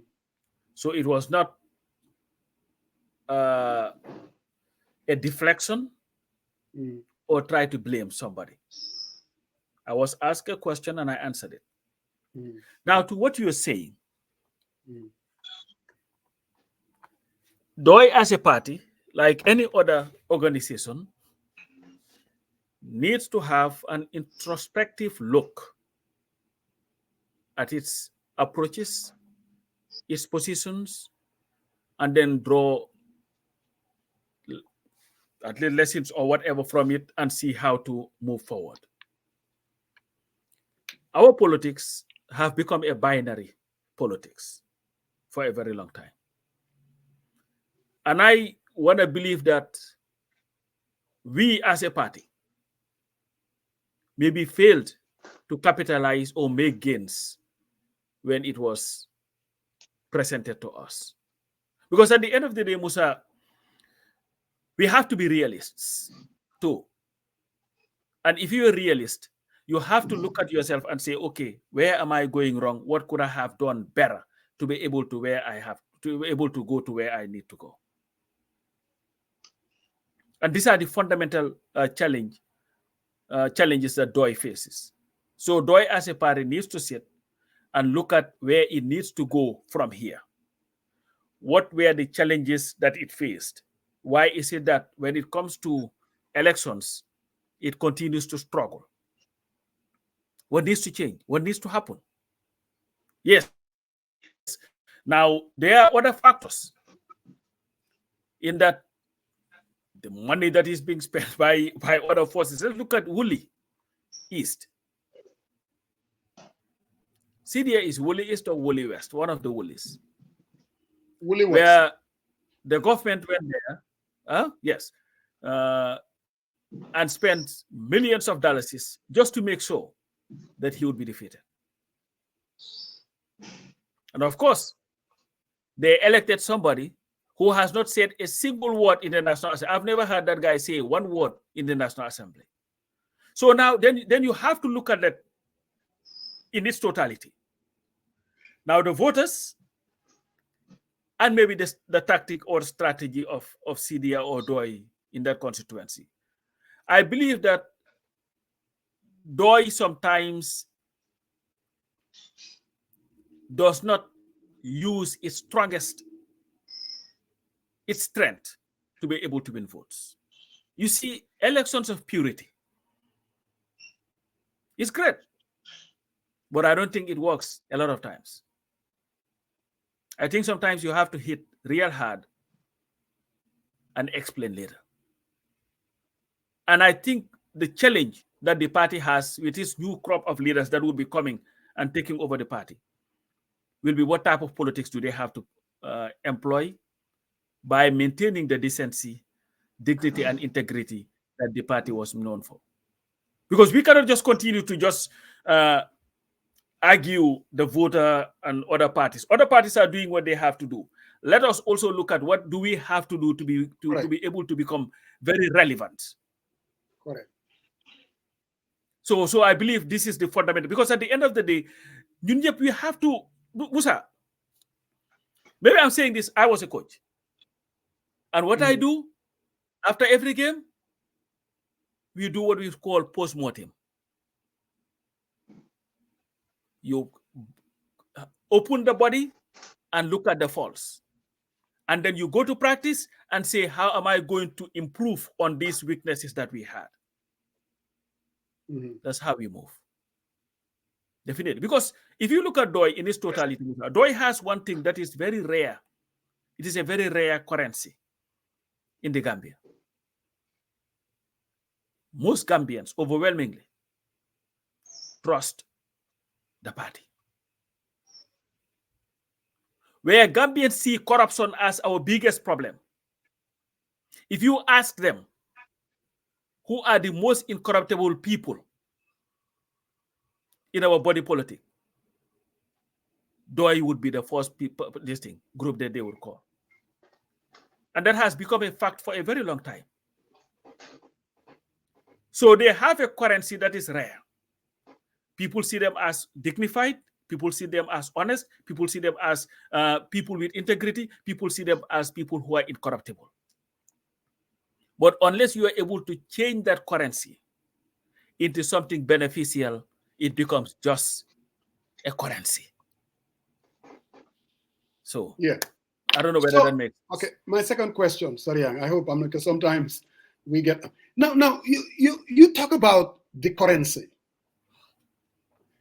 Any individual or average Gambian, if you ask them, if you were to choose somebody to hold on to your business or to your bank account, who would you trust to do that? They will tell you Doi. If you ask them, who are the people that you think they are honest with integrity, they will tell you Doi. When you have a currency, you leverage that currency. When I say that Doi has become an afterthought, let's look at 2021. Most people thought that this was a period that Doi would do well. It was a level playing field post-Jammeh. Parties go out there and they try to win the hearts and minds of the Gambian people. I have said it, and I continue to say that Doi did not leverage their currency and they did not go after their opponents. The elections is about choices. It's not only about selling your ideas, but also trying to make sure that your opponent would be the wrong person for the job. We all knew that we had an agreement in 2016. Parties betrayed that agreement. Khalifa went from Banjul to Koina with Sidia. They have never uttered a word to let the Gambian people know that, look, we had an agreement with these people and they betrayed us. These people are not to be trusted. You see, politics is about a contact sport. They never said that. They did not even want to address what's wrong with the other parties. Instead, they did not. They focused on their message. Oh, it's nice. It's nice to have a nice message. But I can guarantee you, just looking at what Pastef did, and I'm not trying to be funny, Pastef knew that their best weapon, and they would employ that every turn, mooy ba may liggéey impôt, butoti gouvernement bi sax musuma koy jël. In other words, telling the Senegalese people that they are honest. When Sonko came out of jail, knowing very well that he's going to run against Amadou Ba, what did he say? He capitalized on it. He said, Bama neke impo, Amadou Ba, Khalis bu bari, mu jël ko dama ne ko tek ko fa. Maybe he even made it up. But you know what? When you do not go after your opponent and give the Gambian people the red meat that they know that they need, you will never be able to win an election. You will continue to be an afterthought. And as long as Doi just stays on message that I'm not going to go down that lane, I'm not going to talk about the UDP, I'm not going to talk about the NPP, on every issue. You see, one thing I will give the UDP, on every issue, I heard Lamin Mane and the debate against, they would come after the government. Doi rarely does that. They will wait every quarter to have a press conference. And you know, when you don't strike while the iron is hot, you lose the people. When something bad happens from the government, Where's you take the leadership, you go after the question. No, I'm talking about my general, and then you can comment on. Just ask the question. It's a comment and a question. What I'm saying is, it doesn't have to do with I'm giving you a hard time. Go ahead. No, this is an analysis. Ask the question. The question is there is something wrong with their strategy in terms of channeling their messaging.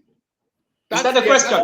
And Musa, yes. Musa, if I may come before Kurang. No, you can agree with the comment. You can disagree with my commentary. No.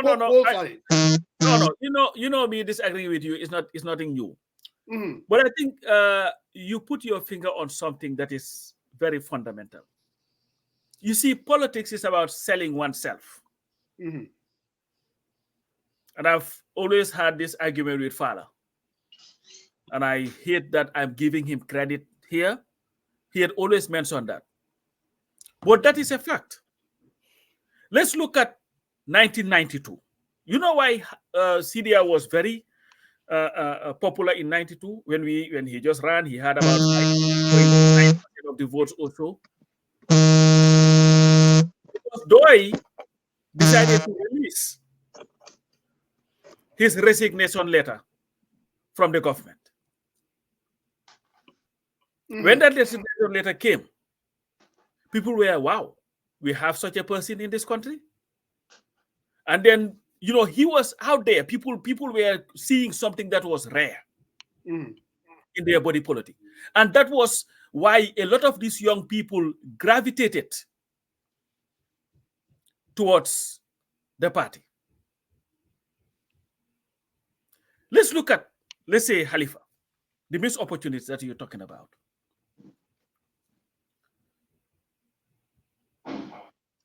Khalifa, say whatever you want to say, was the brains behind the 2016 coalition. He was. He wrote the manifesto. He did a lot of those things. When Gambia was at its most critical point, he became the face of the nation and in fact became the leader of the country because everybody listened to him. Everybody wanted to wake up and say, Lan la Khalifa watay. And whatever he said, people listened. That he was part of a team, but he became the face of the team. Yes. But then you talked about Sonko. Whatever Sonko is saying today was said by Pdois from 1986. Correct. Whatever Sonko is selling Gambians today about honesty and this thing, Pdois had been known for it for a very long time. But the problem is we do not capitalize it. We do not use it to sell ourselves. Let's look at Khalifa, just to agree with some of the points that you made. All of it. He was the minority leader in the National Assembly. When his term was over, for the first time in the history of our country, he decided to put all the fuel vouchers that they gave him as a National Assembly member, minority leader, in an envelope, together with the diplomatic passport and return it to the state. Not a single voucher was ever used throughout his term as minority leader in the National Assembly. Musa, that is not something that only people close to you should know about. Because at the end of the day, if there is one thing that ails the people in that country, is the rampant corruption that continues to hamper our people and the extravagant lifestyles, to borrow from Jammeh, of people who are running for office. So I believe that a lot more needs to be done to sell, because you see, when you do politics, you don't have to be humble. You don't have to be as crazy as Trump, but you do not have to be humble. He wins in votes, though. But because if you look at here, that's why in the West, before you run for office, what do? You write a book about your life. Talk about yourself, what you have done, so that at least people will look at it and say, "Oh my God, this is the guy." You know why Obama was very attractive? His books. You read it, you were like, wow. And look at what was in those books. I used drugs. I had done this, but this is my story. This is what I did, and this and this and this and that. So people were able to be captivated by that. And I believe Pdois has a story that needs to be told, not by me, but by the leadership everywhere they go, so that people will listen to it and say, you know what? You know what, Musa? The Imam Abdullah Jobs of the world used to invite Khalifa Saleh to their bedroom to talk about the state of the country, to ask for ideas and advices. A lot of people. But you see, when you're a politician, these are things that you cannot just keep and say, I will let other people to talk about it. Politics is about selling an idea. But they do that, though. They do sell their ideas. But you don't only sell your idea. You have to sell. You see, ideas. If Sonko was just selling his solution, exactly, we would not have what we have. And before there was Sonko, you see, whatever they said of Sonko, Khalifa and them have it 1 billion times. In terms of honesty, demonstrative honesty, dignity, integrity, and in fact, content. I don't think there is one person who is more content than Khalifa Saleh. I've never seen any in my life. So why did it work with them and it doesn't work with Pdois? I think that is the $1 million question. Because they choose to sell their who they are to the people. People just go jaharang. And not sit there and just, I'm just going to be humble about it. And I think the next leadership of Pdois, whoever, whether it's they also go after what's wrong with the alternative, because the Sonkos did not only talk about their messaging and the projet. Most Senegalese, I tell you, they just talk about projet, but what that means is this guy is honest and these guys are dishonest. And Sonko never shied away to point out that, look, Nyom Khalifa and Nyom Maki and the status quo, they've been robbing us blind. They were able to convince them. It's not only to talk about what your message is or you're honest, but that the other guy is dishonest. But that's the thing. Your politics is a contact sport. Yes. You cannot. You see, if there is one thing, Musa, that sometimes wants to get me to get into very, very active in Pdois, and if I could be anything of the party, I would want to be the spokesperson of the party. So that when it comes to attacking, I will attack whoever is in our way. Because at the end of the day, we cannot just play it nice. At the end of it's not war, but it's a contact sport. If somebody does something wrong, you tell them that they're wrong. You tell the people why the UDP's 5-point agenda is not the solution to our problem. You tell them why SFL's menu is not the solution to our problem. You tell them why Adama Barrow is a failure to our country, and tell them why your program is more spiritual, a lot more attractive and suitable to our. That's what you sell. At the end of the day, you are not fighting. You are not enemy to anybody. UDP will tell you why they are the best party. NPP will do the same. Tell the Gambian people why you are the best party. But that's my. Sariyang, you want to go ahead? Yeah. So we want Alaji to maybe jump in and comment on that. Yeah. I mean, I think I would not completely agree with your idea, Jeng, of the fact that they do not talk about the difference between them and the other opposition or the other candidates. I was on the trail for 2021 campaign, and I was, when the Pdois had the 2-week tour, I was there every day, and I was also on the platform, and I have listened very well.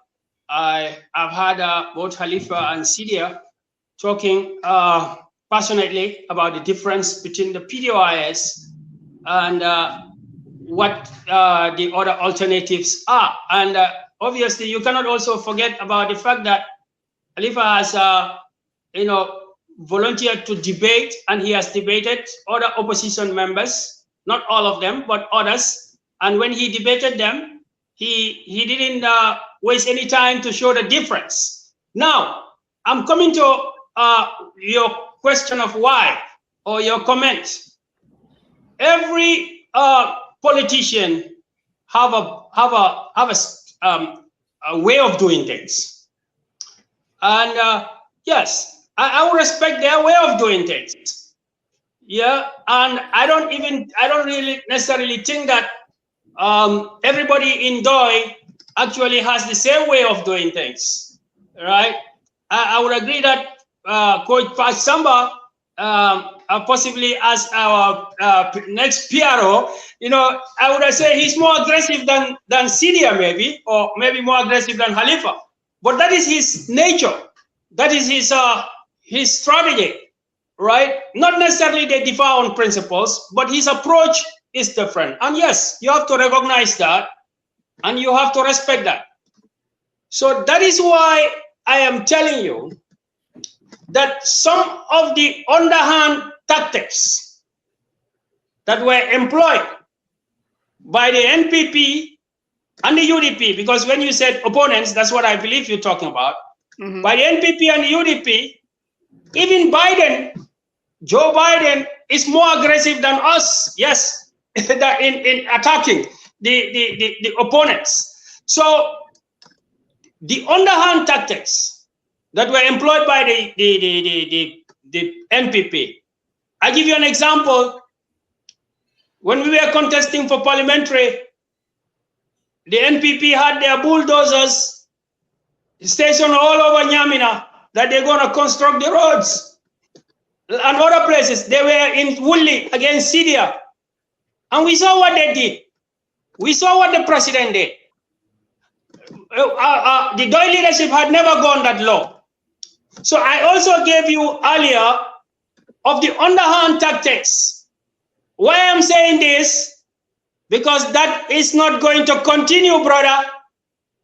Right? It will come to a time when it will be an eye for an eye.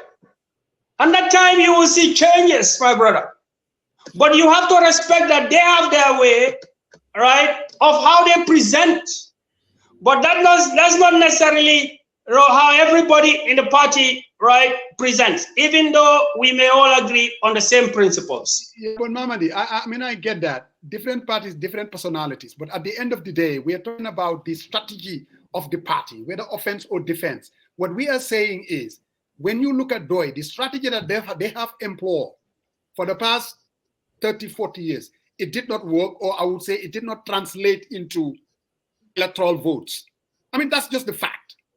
Now, you can dice it any way you want, but at the end of the day, now, you're talking about the government putting bulldozers in Nyamina and Woolley underhanded. Oh, no, they do what they have to do. They're leveraging. Let Doi also leverage of what they are good at. They could say, look, this guy is dishonest. The NPP leader signed, there was a document that he signed on the dotted line in Gorta Batam, and they did not do that. How can you guys trust them?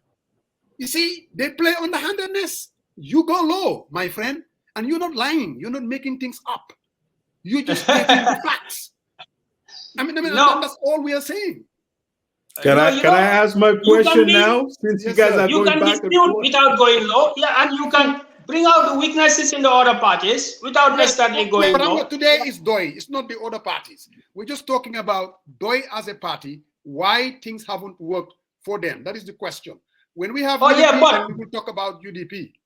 No, you are talking about how Doi don't show the difference between them and the other parties. Anytime I talk about the other parties, you want to stop me. And this is about differences between parties, isn't it? Mm-hmm. Mm-hmm. How can I talk about differences without talking about everybody's strategy? Question for Alaji in terms of that. He has a question for you. Come on. Go ahead. So Alaji, I listen to you, and I think honestly, what Musa is getting at is all the rhetoric. And when I hear from you, and I'm asking you a very straightforward question here, I hear you mention other political parties. It seems like that those political parties, in terms of their influence, and you give reference to 2018 and stuff, is that more of a bigger threat in your capacity as a member of Pdois than the status quo that the current environment is? Do you really feel you need to kind of make comparison to the opposition party and what they're doing, then the current status quo, why Pdois needs to be entrusted to be given the mantle of leadership to occupy the highest office of the land? Yeah, I think your question is different from his question, because your question, nobody has issue with that. Pdois has presented a manifesto that no Gambian disputes. They have a track record that no Gambian dispute, that they deserve an office. I thought what your co-presenter is talking about is a comparative analysis. All right? So that's why I was giving, but no matter what, right, everything is about timing. And I think 2017 up to where we are now, 2024, the situation has already crystallized. What do I mean? People already know what is NPP, unlike 2021. Because 2021, the NPP was only 2.5 years old or 2 years old. People have already, the situation about what the NPP can do and what the UDP can do when they're in government has already crystallized, in the sense that, I mean that it is Fumnekani, Lerna, Nyom, seen jaar-jaar fuñ doon jaar lan lañ def lu baax ak lan lañ def lu baaxut fu mu nekk nii leer na. So now we have a weapon because we know they were there. We know that they all have a hand in what was going on. Let them talk about what is wrong with Pdois. And they have to, coming to 2026, they have to leave us to tell the people why these people who had their hands in government cannot be trusted anymore, that in fact they are 6 and 9. I think Pdois has only one message, and that's the message. Because, why I say only one message? Pdois manifesto is already clear. Pdois concept of putting the resources of the people in the hands of the people to be run by the people, for the people, is already clear. What is not clear, like your co-presenter is saying, what we need to tell people is that there is no difference between how the NPP is ruling and how the UDP will rule. There is clear evidence. Both parties have the same approach to transparency and accountability. What is the difference? So I tell you, we have weapons now. Why? More than in 2021, because in 2021, fake lerut. People didn't actually know what happened in that 5 years. Now we know. Undisputed evidences have come out to show the weaknesses of the UDP that were very instrumental in the National Development Plan and how they conducted themselves in going about the National Development Plan. We are very clear now of what the NPP can do and what they cannot do. Foog naa loolu moo tax àdduna bi yëpp d'accord ne 10 years doy na pour nga xam nit ki fu mu tollu. So the strategy will be different. Okay. I am telling you. Thank you. And there will be results. I wanna redirect a little bit, you know, and I wanted to redirect, you know, because I don't think you quite understand, quite answer my question, but I want to redirect. Give me a second. I want to redirect. Your party leader, Khalifa, on his press conference, he said, this party, meaning Pdois, I don't know how many times we've told you, the people, meaning the voters, we make it clear, we will make it a priority. We will make it a priority that you know all the natural resources that this great country has. And we will ensure, this is his words, it's not my words, that natural resources go back to the people to eradicate poverty. And he emphasized, he says, poverty can be eradicated. That's what Mr. Salah said. Yes. And he said, thinking about rural-urban migration, urban diaspora migration to look for greener pastures. He said, I comment, the biggest threat in Gambia, he says, but the Mediterranean Sea has been a graveyard. How do we solve this, Alaji? I want you not to go into philosophical terms. I want you to break this down. That's what we'd like. How do you tie this to the needs of the people, to talk to an average voter? Not going into the long range of explanation, but how do you think, no, give me a second. How do you think you can explain this to attract more voters to vote for Pdois? I think that is the question here. Yeah, that is the question now. But that has not always been the question, because your guy was asking why we are not aggressive enough. Now you are asking another level of the question. On my question, I am asking you, it's my turn now. I want us to kind of concentrate. Forget about Musa's question. I want to redirect a little bit. because the goal here is to be interactive, right? So what I'm asking you is, your party leader, I quoted him verbatim. Now we had a problem. Now, how do we translate this in a layman time, the most simplest form that would tap into people's emotions and aspiration? That way they can change their mindset, change their heart to be attracted to this party, who absolutely, when you listen to Tahalifa, I'm telling you right now, it's Democrat. I mean, this socialism brand and all that stuff can get away with that. Let's talk about tackling real issues and solving them. What do you have to say that? Like, what is your answer to that? Yeah, I think that's very simple. You statement that you agree with the statement that what he said is the facts. Now, I tell you, everything always depends on what is on the ground. The people are feeling the pinch right now. It is not the same as when the people are confused about what is the economic reality. At this moment, the people know that the economic problems that we are facing has got to do with lack of control over their resources, has got to do with the lack of effective management of the resources. So you're asking me, how are we going to convince the people? Well, at a strategic level, I can say very easy, because the people are feeling the pinch. When the people are feeling the pinch, the people want to hear a message, number one, that is clear, like you just said, and that is factual. And this message is factual. Number two, the people are concerned.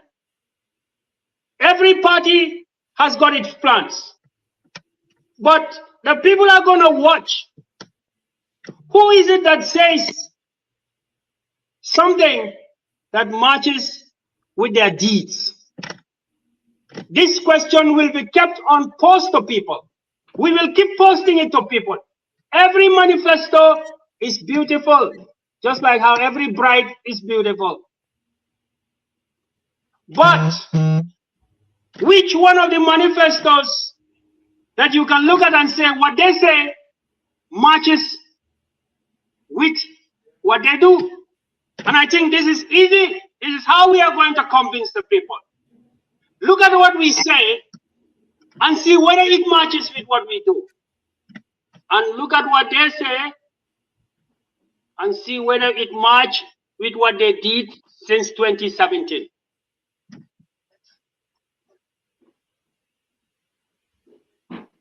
Pasaba, you want to take a I'm not sure if I answered your question. Yeah, Coach, if you want to add something to it, then Musa can go ahead. I think what Halifa said in that press conference is very clear. It is irrefutable. Have I answered your question? I redirect. Yes, I'll have my second round to dig at it. Then I'll want Pasamba to add some meat to it. That, you know, because I was looking for specifics though. But let's Coach you help out a little bit. No problem. Yeah, if you look at the Gambia historically, you talked about that. Halifa said the rural urban migration. There is a reason for that, because the vast lack of opportunities for people in the provinces. And even if you look at it very carefully, most of the people who live in the provinces engage in farming. And you look at the situation that we had in the Gambia this year, 2024. Farmers would take their crops to sell, and they'll be giving promissory notes, promising them that, you know what, yes, we will pay you, but later. So meaning that even the farming that they used to rely on cannot solve their problems anymore. And we believe in Pdois This is lag as a result of bad policies. And this is why we came up with the cooperative bank that would help these farmers to be able to be income earners. And this has been the policy of the party since its inception. That what needs to happen, let's look at name anywhere. You're from Badibo. Kinte Kunda Maronkunda. He's from Sinte. All right. If you go to Kinte Kunda Maronkunda today, you will find a vast amount of women who would have their gardens and they produce anything, but do not have the market or the storage facilities to be able to make something out of that. And we are saying we have to be able to provide them with opportunities so that they'll be able to do that.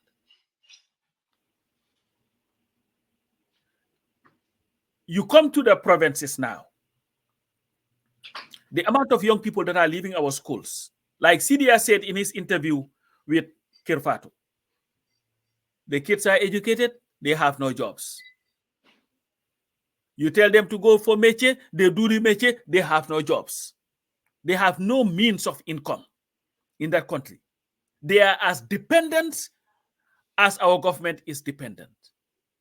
And this is leading to people now going through the graveyard, the Atlantic Ocean, to be able to go to Europe or wherever so that they can survive. And what a Pdois government would do, Saria, is take the country's money and put it into the productive sectors of the economy that would yield us something. And not a government that would be more focused on how to compensate government officials, politicians, or whatever through allowances and all these other things. When Pdois comes, we will be calling for a government that would sacrifice. And that sacrifice would start from the top. It's not going to be the PPP's Tesito. Because when PPP was telling people to Tesito, and people were tying their waist to work, most of them had those that were at the top losing the malan around their waist because they were enjoying life. So it is a sad situation, and we must all accept it. And this is why every time we bring a politician here, and they talk about, oh, when I used to grow up, I used to go to the farms. And my question has always been, why is it that since independence, the hardest working people in our country continue to be the poorest in that country, and those are the farmers? And isn't it sad that since the inception of our country, apart from Pierre Njai as chief minister, everybody else who had led our government hailed from the provinces. The majority of our ministers, overwhelming majority of our ministers from the provinces. Okay. Overwhelming majority of our permanent secretaries from the provinces. The policy makers on agriculture from the provinces. But yet still, those same people who hailed from the hardest working of our country continue to allow those people whose hardship, in fact, led to the formation of a political party, the People's Protectorate Party, later People's Progressive Party, so that at least they would see some progress in their lives. You know, the reason is greed and love for power. Just like the first question that you asked. When Halifa said we continue to elect people who are more in love with power than they are with the people. And when a Pdois government comes, you will see a government that is more in love with the people than in power. Because our heartbeat would beat in unison with the heartbeat of the suffering people of the Gambian people. And I can guarantee you, we can turn that country around. And yes, corruption can be eradicated. Don't buy this nonsense of corruption reduction. It has not been reduced, it has not been eradicated because they do not want it eradicated or reduced. What they want is the maintenance of the status quo. While they are telling us our people must continue to wallow in poverty, the ministers continue to live large. Employ anybody as minister and give them 2 weeks and look at them again. The belly would become bigger. Their skin will become lighter. They start wearing the nice suits. And they would have been poor 2 weeks prior to being elected into office. They have no problem of living large. But the needs of our people is not their concern. We still have kids, Sariang, who are sitting on the bare floor in our schools today. You need an ambulance, you cannot find a car. But when the government wanted to organize an OAU summit, or an OIC summit, they were able to find the means, anywhere they want, to have 87 luxury cars to be able to ferry guests who are staying in the country. But our people who need ambulances to go to the hospital. Somebody has. I'm hearing myself. Yeah, no, I can hear you echo too. Yeah, Kurang. Yes, sir. You are listening to your device. Can you turn your device down? I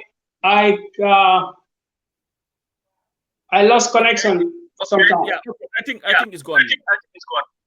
You can hear me now? Go ahead. You can hear me? Yeah, we can hear you, Kurang. Yeah, but you have another device. You have another device that you are listening to. Can you turn it down? No, I think I'm only doing this using this one. I've switched devices because that one was the battery was going down. Oh, okay. So it's off now. Okay. Go ahead, Sarian. Yeah. So what do you want me to intervene in? No, what I wanted to say, there is somebody who I think maybe misunderstood what I say. That presidents always come from the provinces. I'm not saying they should not, but I'm saying that if you come from the people that are suffering, and that suffering was what motivated you to get into politics. Please, when you get to the power, don't forget them. And I think for a very long time, the people in the provinces have been forgotten by the very people who came from within. From them. Thank you. So the second question is echoing is still echoing. I don't know what happened. Well, can you go off and try to come back on again? Okay, I'm hearing you perfectly. Yeah, we are. You are, but it's echoing. Really? We're hearing ourselves twice. Oh. Let me see whether if I put you on mute. So I think it's the moment well, I put him on mute, but I don't know. It's echoing. Alaji. Yes, I'm hearing you. Okay. I guess we just have to deal with it. Go ahead, Sarian. So Alaji, I think my other question is, what do you think is the biggest threat? People are saying that the sound is very bad.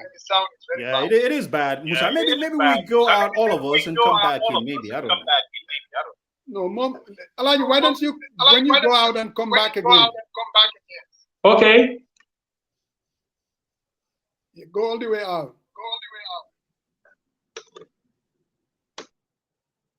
Yeah. Okay, Father Moses. Mic test. How are we? I think we're good. Yeah, I think the issue is coming from Alaji's end. Yeah, definitely. But I mean, good question, Sarian. Yeah, really. We try to strike a bipartisan tone. I think at the most we have to balance things out, and I think I gotta give Palifa a lot of credit. He a lot of things that. Sorry. Yeah. So I think a lot of out of that press conference, And I think this socialism concept, and I think Pdois just need to kind of recycle that a little bit and redefine the messaging, because socialism is in America. It's very rampant. I mean, healthcare for all. It's basic health. It's socialism. When stuff happens, social security, food stamps, all that stuff. Affordable housing, Section 8. So these are, but you have to frame this in a question whereby it's not a handout. So I think what a question that I wanted to, since Alaji came back, then we'll have that in our final analysis. So Alaji, what do you think is the biggest threat to our country?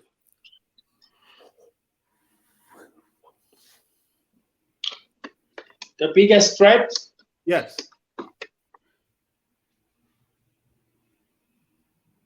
Well, I've long time always had this quotation. It comes from the Arabic culture, and because they are religious people, they like to say, a nation or a country without religion can survive if it has justice. Now, it means that justice is more important than many of the variables. I don't want to be misquoted in a traditional Gambian way. When they say justice, they think it's about maybe arrest and then charge before 72 hours. No, that's not the kind of justice I am seeing. When they say justice, the right to the resources. So it comes down to having a right to the basic needs. It comes down to poverty. I think the greatest threat. Alaji, let me land. No. Give me a second. I want to redirect a little bit. So you're talking about economic justice, right? And fairness to the natural resources of our land. Is that what you're saying? Exactly. Okay. I am saying that the greatest, in a nutshell, the greatest threat to national security is poverty. It's poverty. You have to ask yourself, what are some of the greatest threats that the Gambia has faced since 1965?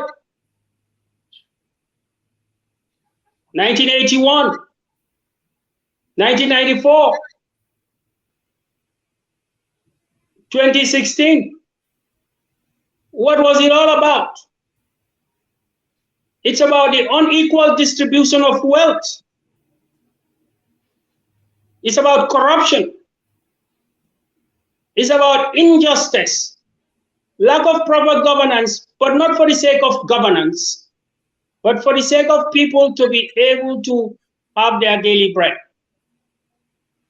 So yes, my professor at the university used to say this, and I think it's relevant anywhere you say it. Hungry people do not die in silence. It was a famous quotation in our classroom. Hungry people do not die in silence. Now, when you have so much poverty around you, you cannot even secure the country.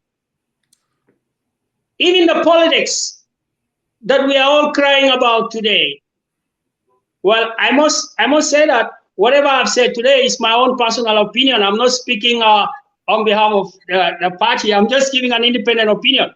But what I'm saying is, the political situation that we are talking about today is poverty. not maybe entirely poverty, but it's a big constituent. That I once asked Honorable Khalifa, what is the historical reason that we have this politics of patronage in the Gambia? Well, he told me, even before independence, even before 1965, our politics has always been about a big man taking care of a number of people and then using it as a political capital to say, you see, when they go, they said, Dama, I'm going to mange cross carpet. Why you nega suma ganao? So there is always this concept of patronage. And that is largely because of poverty. We started as a society and we are still a society of dependency. But the greatest threat to national security is the fact that as people get poorer and poorer, their level of tolerance goes down. Yeah. So this is my, in summary, my opinion of what is the greatest threat. All right, thank you, and Coach Pasamba, if you want to, but I think just to kind of let me ask the question. Help a little bit on this aspect. I think you hit the right point, but I think we just got to put the bone on there, right? What causes poverty? I highlighted that greed. People are taking, but why is that happening? Because of what? Corruption. Corruption and corruption. People take our resources and train themselves. Your party leader said it. People are interested in the position. They're not interested in the service of others. And I think that's the answer I was looking at, Alaji. But I will let Musa answer ask the for. Pop Samba. Mamadi. Yes. As 2026 is looming, people have already started talking about 2026. If you ask any average Gambian, myself included, I would say that Pdois is going to do very poorly. I would even say that Pdois is going to become an afterthought. My question is, Pasamba, when you go to Sabah Sanjal, that Pdois used to do very well, or you go to Lower and Upper Salon, that Pdois has a lot of low-hanging fruits. Dr. Barrow has done something that maybe Kurang is going to see it as below the belt. Mu fa bil talax bu tabi naka lañ koy tali bu ñuul kuk boo demee suma mbi fana yi ne ay xam na walla xarama Barrow day mu fi bil tali boo xam ne fa ñuul kuk la daan jël juróomi waxtu nga dem kawul fi mu nekk boo jógee jimbal daf lay jël 30 minutes. And Pdois is supposed to go and counter those people. The same thing with Sabah Sanjal, from Sarekunda to Kanikunda to Farafenye. You've seen it. He has done it. You are supposed to go there and tell them what is going to be your strategic positioning to this electorate, to tell them, hey, you cannot vote for continuation. You have to vote for us. What would you tell Pdois to do as far as strategic positioning to counter the NPP? And their message that I know, they'll be pushing it hard. Musa, there is absolutely no doubt that roads are important in the development of any country. Yaya Jammeh built roads. Heck, Yaya Jammeh even built a university where most people, young people, who would not have had the opportunity to go to school, went to school. But has that changed your life? Let's look at the Gambia today. The life that you're living, you're the voter, yo, Musa Jeng, Kawur, Dandimayo. You have 5 kids, 3 wives, 15 kids, 3 wives. How is the pass for you on a daily basis? Now, the road is great. Was built on the Barrow's watch. But how is your depass? The kids that you have, some of whom who have finished school, where are they working? Has your economic life improved over the past 5 years? What is your healthcare look like? What does it look like? And this will be the question that the voter must ask and deal with. And you tell them exactly why you, if you were to be elected, Pdois, that your life, the life of your kids would get better. And there is a great possibility that that voter that you're talking about or talking to has had loved ones take the Atlantic Ocean. Mm-hmm. In an attempt to go abroad. Chances are they've made it, but there is a great chance that they have not, and they have lost their lives along the way. Because the voter must be asked, Musa, first, is their life better off today than they were 5 years ago when they voted? If the answer is yes, then definitely that person will be difficult to convince. But if the answer is no, which I believe the overwhelming majority of Gambians would tell you, then those people their minds can be changed. And then the focus would be, what do you have on the table to change it? We've talked about why the Gambia has not progressed for 58 years. Because we've continued to elect leaders who are more in love with the position that they occupy than with the people. People who have not come up with policies that will take people out of poverty and give them a good livelihood. Corruption, greed, misappropriation of funds. And this is where you present yourself. We've been in the public space. Musa, you said earlier on that apart from the PPP, and I would add NCP, that Pdois is the oldest political party in the Gambia.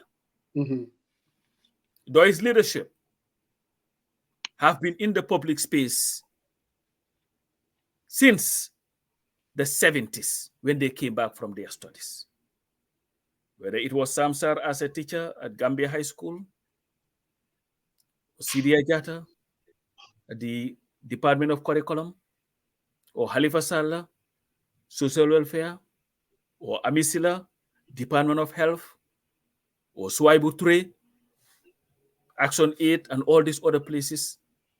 And these people are very public individuals. But in more than 40 years, close to 50 years of their existence, serving the people, they've never been accused once of stealing a butut of the Gambian people. It's not like they've not had the opportunity to do that. Yeah. But they've refused to do that. And whenever an opportunity arises that they can benefit from, most of the leadership have decided to stay with their principles and reject those things that they could have easily accepted. So if you elect, don't you think that those average people in Kahur, they've heard that story, they've heard it. I mean, they've heard that they rejected the National Assembly when they were given vehicles. They know that these people are honest. They know that these people have integrity. But at the same time, they kept voting against them. So I am saying, if you had asked me to Daniel, then I would have answered that. So what we are telling you, not only do we have a prescription to Gambia's continued economic woes, we have the honesty and the integrity to see it through. And we challenge you the voters, to tell us any party that would come with a better policy than us. Tell us any party that would present a leadership that is more honest and dignified than us. and then you make the choice where you'll vote for a party or a candidate that would address the basic needs and aspirations of the Gambian people, and not one that will be there to enrich themselves. And we believe that the People's Democratic Organization for Independence and Socialism, yes, socialism, we are not changing it, is that party. The choice is yours. The vote is yours. And I hope that when you vote, you will vote not for what happens immediately with the Sakumales and the Domadas, but you will vote for a country or a government that will be able to solve your problems. Yeah, thank you. Kurang, can you give us tap at the question? 2026 is looming. You're going to go to Nyamina East, Nyamina West. You're going to go to Ngien Sanjal. You're going to go to Lower Badibu, Upper Badibu. How in God's name are you going to counter Dr. Barrow and his flyovers and all these roads and Talibu Nyulbini? And you're going to go to those people. What is going to be your message?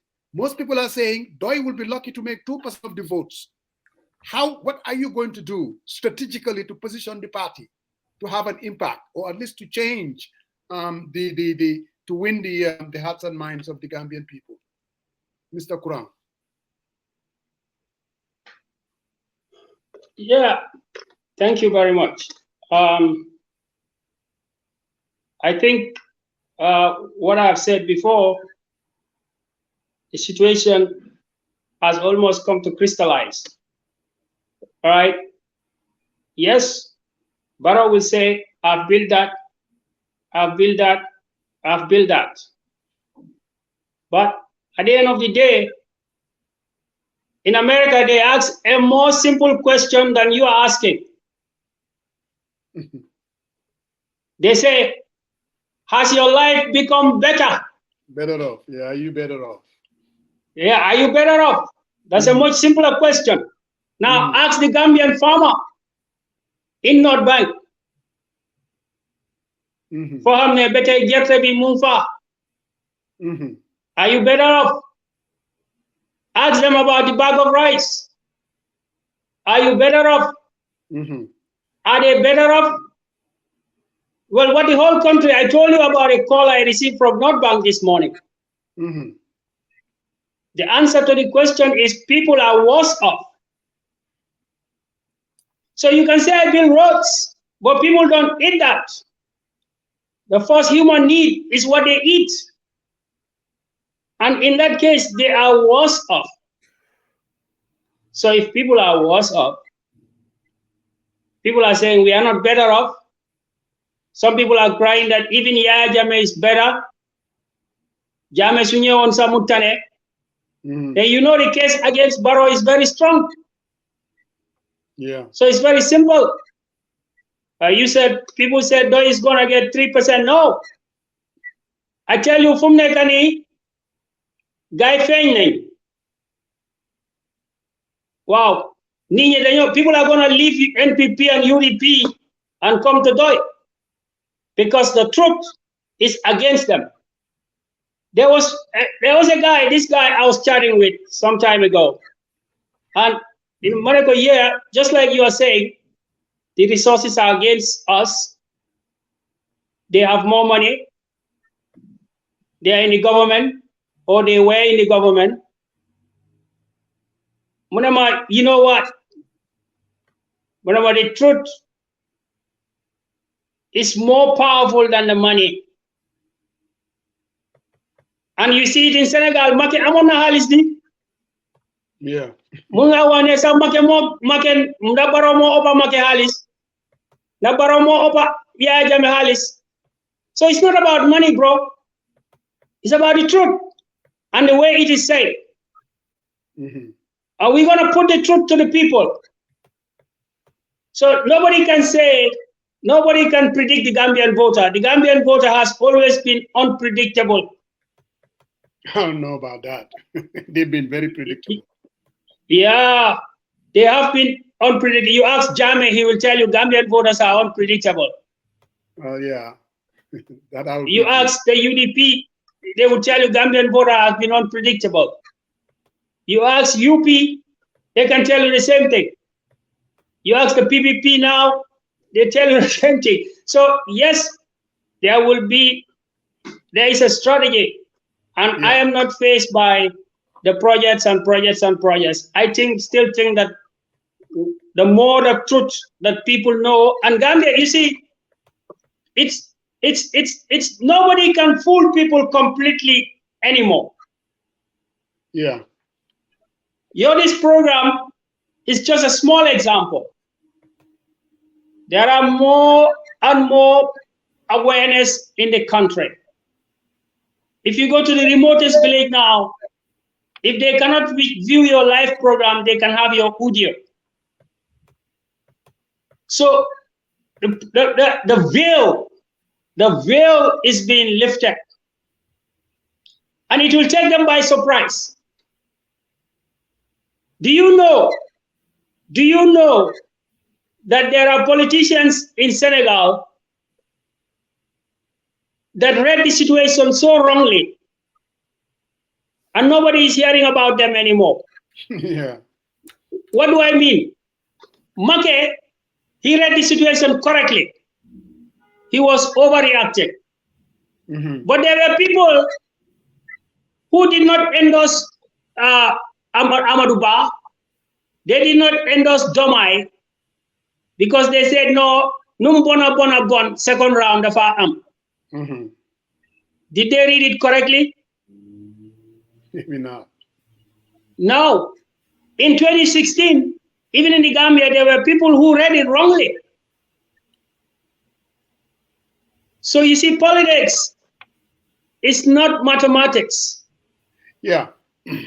Yeah. In 2016, there will be a lot of people who will read it wrongly in 2016. You mean 2026? 2026. There will be a lot of people who will read it wrongly. So Kurang and Pasamba. Again, looking at 2026, there's a lot of people, pundits, and even here in the diaspora, there's a whole lot of talk about coalition, this coalition, that. Coalition has become the vehicle that most people believe that if you want to stop the current government, it's something to explore. In Senegal, coalition is very common nowadays. I mean, I don't think you can do elections without having coalition Jomai, coalition Amadou Ba, coalition. You know, most of the politicians, they have coalitions, even though these are registered political parties. And it's beginning to look like in the Gambia too. When you talk to most Gambians, they'll tell you that the coalition vehicle may be the only vehicle that could make it competitive against the status quo. If that is the case, where do you see Pdois in this? That's an interesting question. I am not one of those who is very crazy about this whole coalition thing.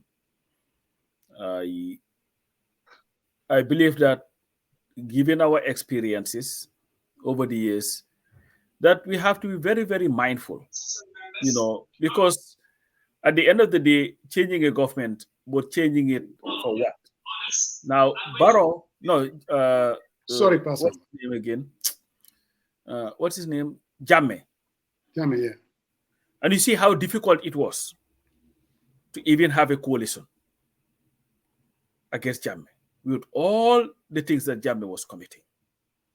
There's a serious mistrust among politicians, and I believe that was amplified after coalition 2016.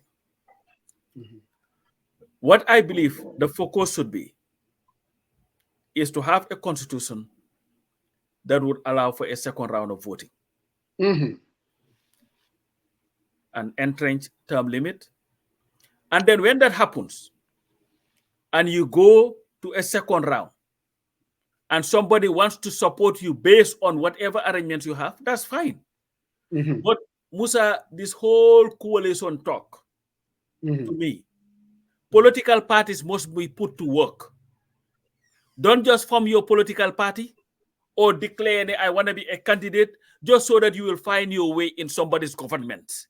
Musa, it has become a joke. All this run around, we need a coalition, coalition with whom and for what, based on what? Yeah. Musa, listen, you know what we don't have? We do not have the time to continue to play with the lives of the Gambian people. I want Barrow gone. I want him gone yesterday. And I don't think he should run for a third term. I want that to happen. Right. But that is not going to, this is Pa Samba speaking. That will not force me to enter into an agreement or whatever. A coalition of some sort. Yeah. With somebody who will turn out. Look at what happened to coalition 2016. Yeah. What did we fight going in there for? What did we end up with? Musa, everything. The coalition had a 12-point agenda through GOFA. You know what from that term limit? 50+1. Yeah, the self-perpetuating was at the heart of it. Where is that? Still around. The same coalition that won the elections. In fact, forgot all about all that as soon as they became the government. The government. So I don't have a problem with coalition, and there is a history, and people must know that. Pdois is not in the business of supporting any political party. We are a political party. We have our agenda, we have our program. And if we are to engage in any coalition, it will be one based on policies, a program-led coalition. Pdois is not interested in regime change. Pdois is instead interested in substantive system change that would, for once, give the Gambian people their chance. So I'm not discouraging anybody. This is just me talking. People can do whatever they want to do, but I don't think the Gambian people should allow themselves to be fooled into this, let's come together because we need to take this guy out. Before you know it, you're forming another coalition to take that guy out again. Let's solve our problems. Let's have a constitution that would at least give everybody. If Syrian wants to run, Musa wants to run, Kurang wants to run, everybody, let's go there and duke it out.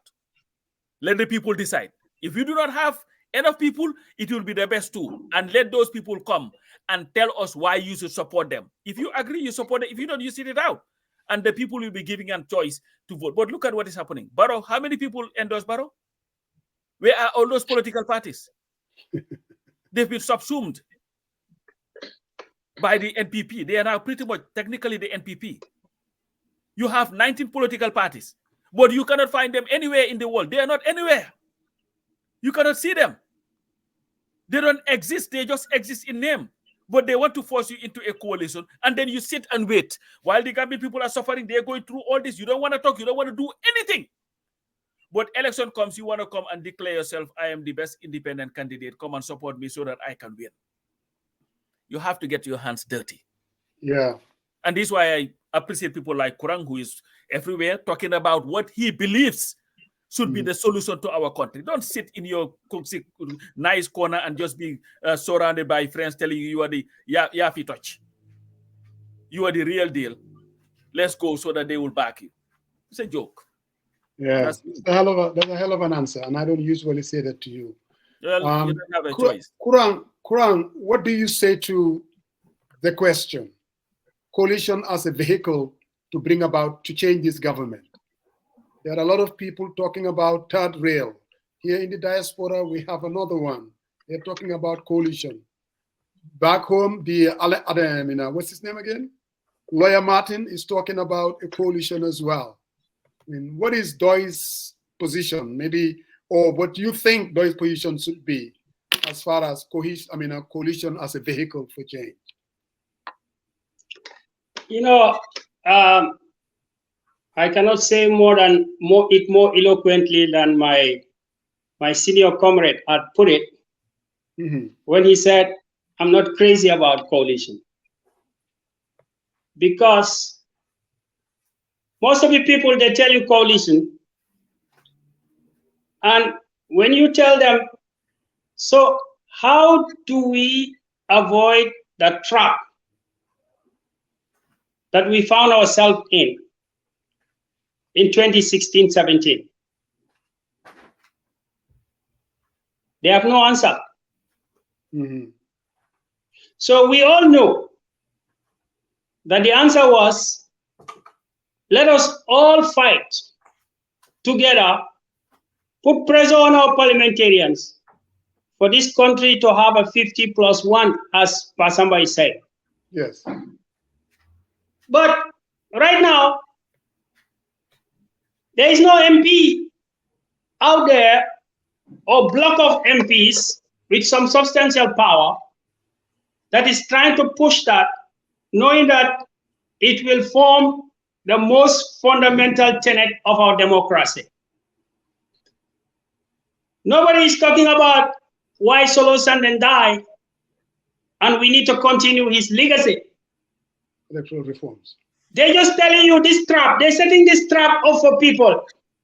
Let's have a coalition, because they know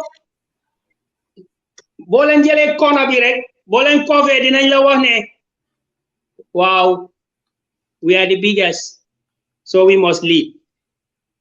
Or this guy is that he must lead.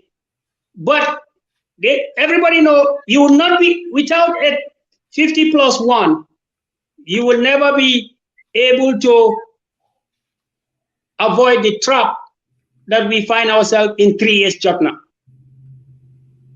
Now, that's why I said at the beginning, I said Gambia is a winner takes all it's a winner takes all politics. So money got help. Gayange sola, that's winner takes all. So we most likely, if you cannot answer that question, how do we avoid the trap of 3 years Jotna? There is no scientific answer to it, because it becomes a circle. So now, what is wrong? What we have, what the dominant political players gave us since 2017 is this: simple majority. And you see, Gambians, most people don't understand simple majority. Simple majority simply means everybody is an enemy of everybody. We have to fight. Amut opposition, amut ruling government. Because sumala baye nga romba, mandama lose yaw danga jël. Ninga bule ita bital entetita. So that is what we have. Yes, nobody will say no, let's not talk coalition. I think everybody will talk. Everybody is willing to talk. I believe every reasonable person would like to talk. I don't think any human being in politics would refuse to talk. But you have to be realistic, and you have to foresee what is coming. Yeah. Some people are still talking about how did Adam Barrow get elected. Even that process, apart from the 3 years Jotna, the voting system that led to the election of Adam Barrow as flag bearer, everybody knows that there is the problem. I'm not fault. Yeah. So there are fundamental problems. You have made with the constitution as it is, you cannot avoid it.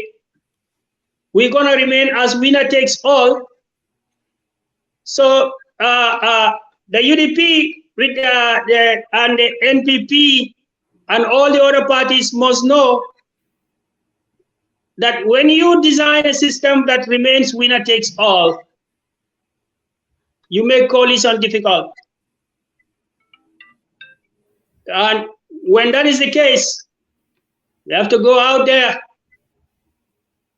all right, and fight it out.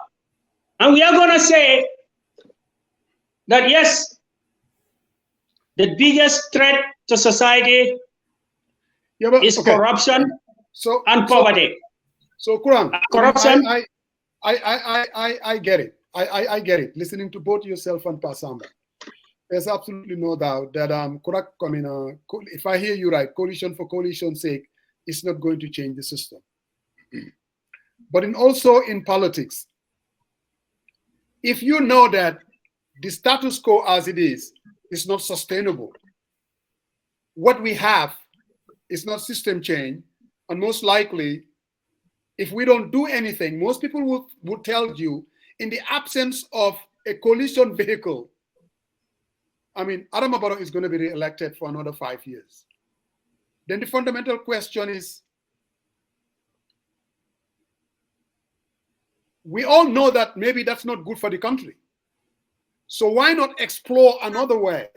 Yes, mistakes were made in 2016. Mistakes were made in 2021. But some people are saying, if you were to have a coalition of parties like Pdois, let me rephrase the question. You mean Pdois the afterthought? Huh? Yeah. The afterthought. Oh yeah, Pdois is an after. Yes, Pdois is an afterthought because of the way they place themselves. But I don't think you can also have a very viable coalition without Pdois. So then how are they afterthought then? Because they are not. You are not that relevant. No, I mean I'm not gonna. What I'm saying is Pdois is definitely an afterthought in Gambian politics. There's no doubt about that. But also, in as much as just like Pir in Senegal, Pdois is an afterthought. But I mean, young man, let me ask the question that I want to ask. Most people would say, if you want to change the present status quo, maybe there is nothing wrong with Pdois and the United Democratic Party, with some of these other parties sitting down, knowing the mistake that they made in 2016, and try to rectify those mistakes in order to be able to put up a formidable challenge to the status quo. Again, pundits will tell you, in the absence of that, this guy will be re-elected. To avoid the guy to be re-elected, at least take a risk on this thing, knowing fully well that there are, of course, pitfalls and risks to be taken, but at least sit down and see how you can put it together and form a formidable challenge against the status quo. Isn't that worth to sit down and talk and risk it? Well, you see, as an afterthought, maybe you can just let the relevant ones duke it out, because you are an afterthought anyway. You are totally irrelevant in this whole thing. But just now to the point. You're just being cute. No, I'm not being cute. No, I'm cute. You don't have to worry about that. I know you're saying that. But, because the thing is, people sometimes want to have it both ways. They would call us irrelevant and afterthought, and then say, you know what? But to have a viable coalition, we'll need you in it. I don't think that person is an afterthought, of that party is an afterthought. There are parties that are an afterthought. I don't think we are one of them. But Musa, fundamentally, we've never been opposed to a coalition. We always wanted a coalition that was program-led. And if you remember, this is where we used to have our biggest difference with the UDP. Because the UDP, and I'm saying this because of, we were there from day one, organizing these meetings. In fact, that is the reason why, in fact, there is a For the People, by the People show today. Right. And you and I and Banka are in it. It's because there was something that brought us together to do that, and that was bringing political parties to come together. And the biggest difference had always been UDP felt that because of their numerical superiority as an opposition, they should lead. Pdois has always believed that it should be a program-led coalition. Pdois at this point is not interested again in mere regime change. We want substantive system change. And if you're serious about that, we'll discuss with anybody. But we are not also interested in helping anybody just become president. That is not what we are about. That has never been what we are about. What we want is a government that will, for once, be able to address the basic needs and aspirations of the Gambian people. Not any exercise that is just going to elevate one person to the presidency and leave another one. So how about, okay, how about this other one? A Pdois coalition. just like you have in Senegal, you know how parties sometimes they have a Pdois coalition. In other words, Pdois is saying, we're going to go out there. We've tried all these agendas. Pdois is a different kind of party. We want to form a coalition with parties. We will sit down and then we'll put out the program that you're talking about, a program-led, and reach out to all the parties that we are forming a Pdois coalition to change the present status quo. Is that something that Pdois is willing to do? In other words, invite parties and say, hey, this is our, like the Senegalese pastor would say, this is our project. This is our project that we think is the answer to the Gambian problem, whether it's the economy, whether it's the structural problem, whether it's the constitutional crisis. Here it is. Let us sit down. We all come around it and run on this platform. We are calling it the Pdois Coalition. And anybody who wants to join, let's join together. We believe this can be a formidable force against the current government, and we will sell it to the Gambian people. Could Pdois consider something like that and try to bring parties together around that? Musa. That coalition as a vehicle. And also, Musa, is that vehicle viable, you think, electorally? You see, I think sometimes people do not read our politics very well. Mm-hmm. How many, all the candidates, Pdois had other parties that endorsed it the last election. Kurang was an independent candidate who came and joined them. APP came and joined. I'm going to tell you, electoral base. I mean, why no. Just not due respect to Kurang, just please let me just land. UDP, which has an electoral base, was joined by the GFA. Mm-hmm. Bibi and his and Marisok. Isn't it? Marisok, yeah. And Marisok. Mm. Now, if you talk about political viability, you can be, when you talk about Bibi Dabo, ask the people of Kiang when they ask him to beg Jawara to give him this thing, Mono. That's a joke. But, again, what did that yield? You see, our politics, I think, is a lot more complicated than sometimes we make it to be. And if you're going to have a coalition, let us be honest, the UDP is not going to engage in any coalition that they are not leading. And you cannot fault them for that. Okay? UDP, like a Pdois, is never going to go and join a party-led coalition. So meaning, unless you have a grand coalition of all opposition parties in the Gambia, you're just going to have the same thing again, Musa. The people that are talking about forming a coalition without the UDPs, whatever, put their number at, whether it is 27% to 35% or 38%, those people are never going to leave. You cannot win an election without them in the opposition if you're forming a coalition. So if you don't say think it's possible to form a coalition with them either. But if you're forming a coalition, you have to join them. They would have to lead it. It's going to be a UDP-led coalition. I don't see the UDP ever going again to a program-led coalition like we did 2016. Let's just be fair. We're all in the politics. So we have to be realistic.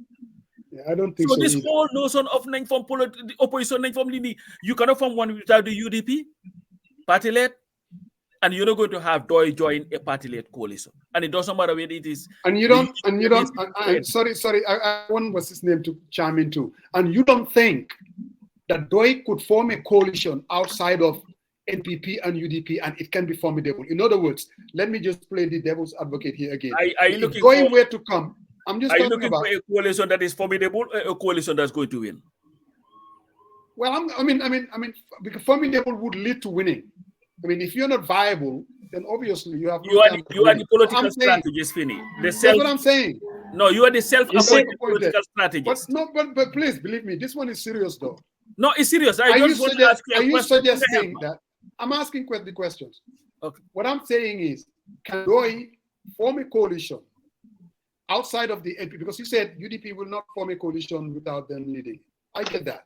Believe me, I've been around for a minute. and obviously Pdois doesn't want to form a coalition with NPP. So what I'm suggesting is it possible for Pdois to form a coalition with other parties? Let's say you ask me who, with the NP, with the GDC, with GFA, Gambia for All, with Esam by Fal, the NPP, and all this. And you know there are 19 other parties that are briefcase parties that are out there, and for them to come together and say, okay, we are the coalition for change, and this is what our program is to change Gambia. Do you think that that is something that can be viable, or is it just a waste of time, Mr. Kurang? Well, I think like Coach Pass Samba said, we have seen Pdois in the past election 2021 go into a coalition with credible partners. And I think that trend is going to continue. Mm-hmm. Because what I always say is what is 2026 is going to be about. 2026 is about the truth and the falsehood. 2026 is going to be about, do we want systems change or we want regime change?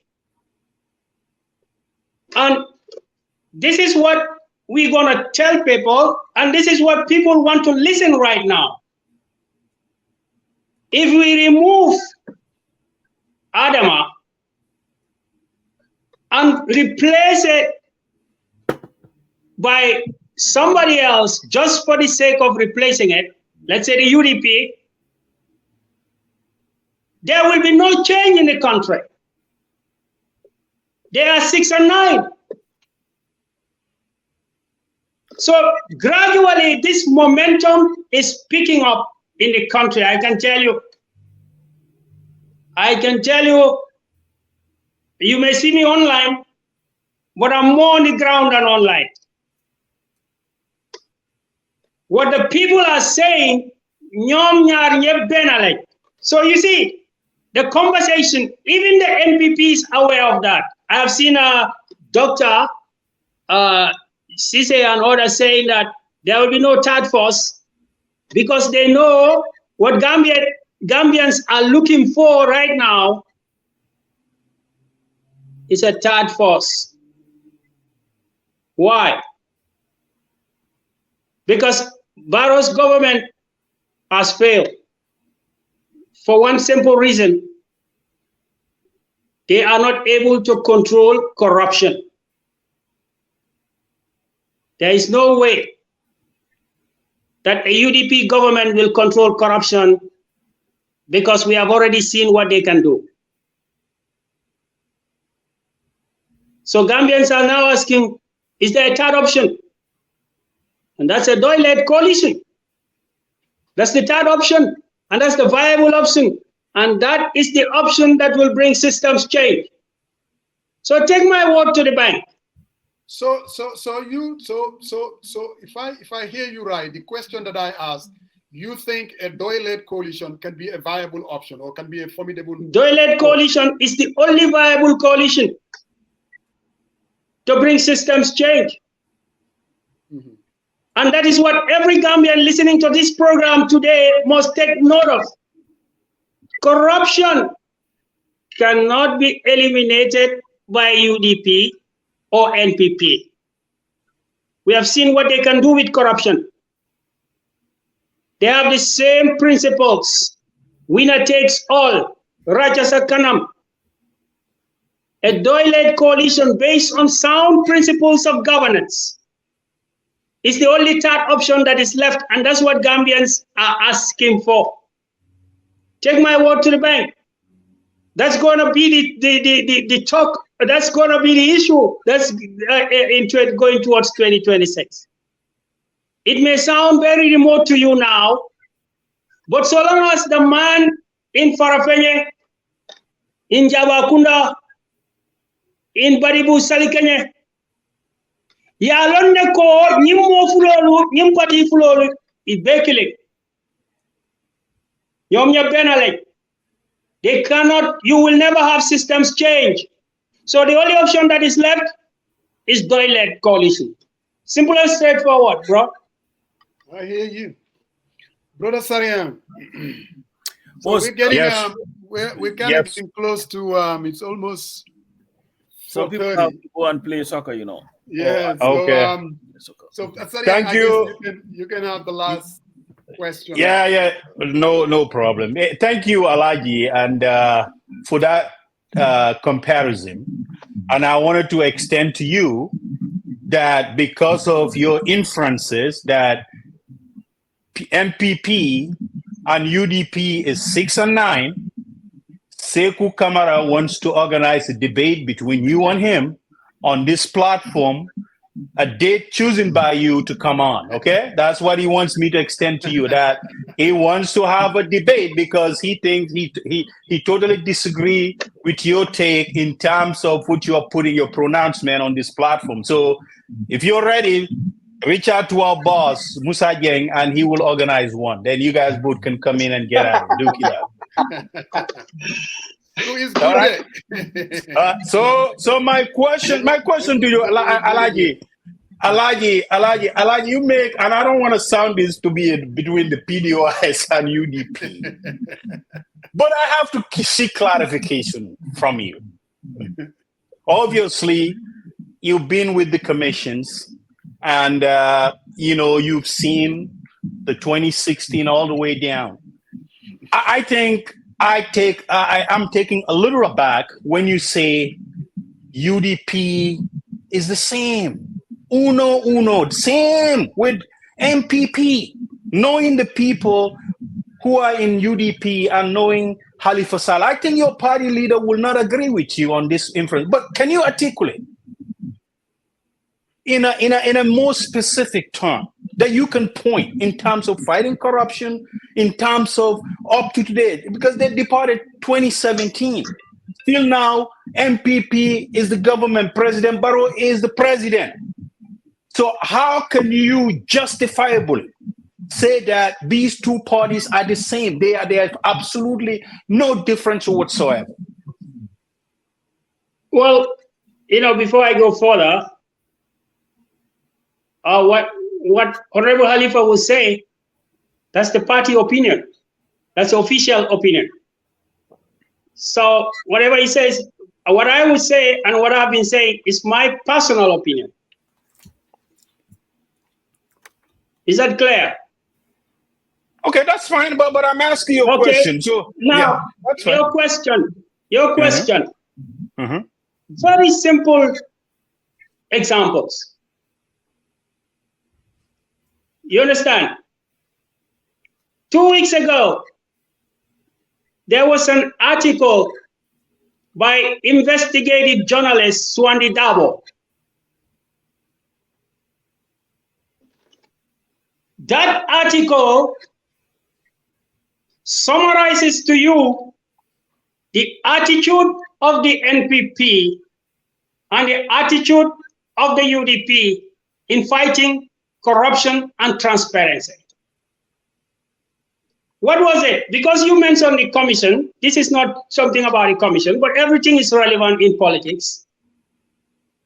Now he said, the planes that Yahya Jammeh left behind were about 5 or 6.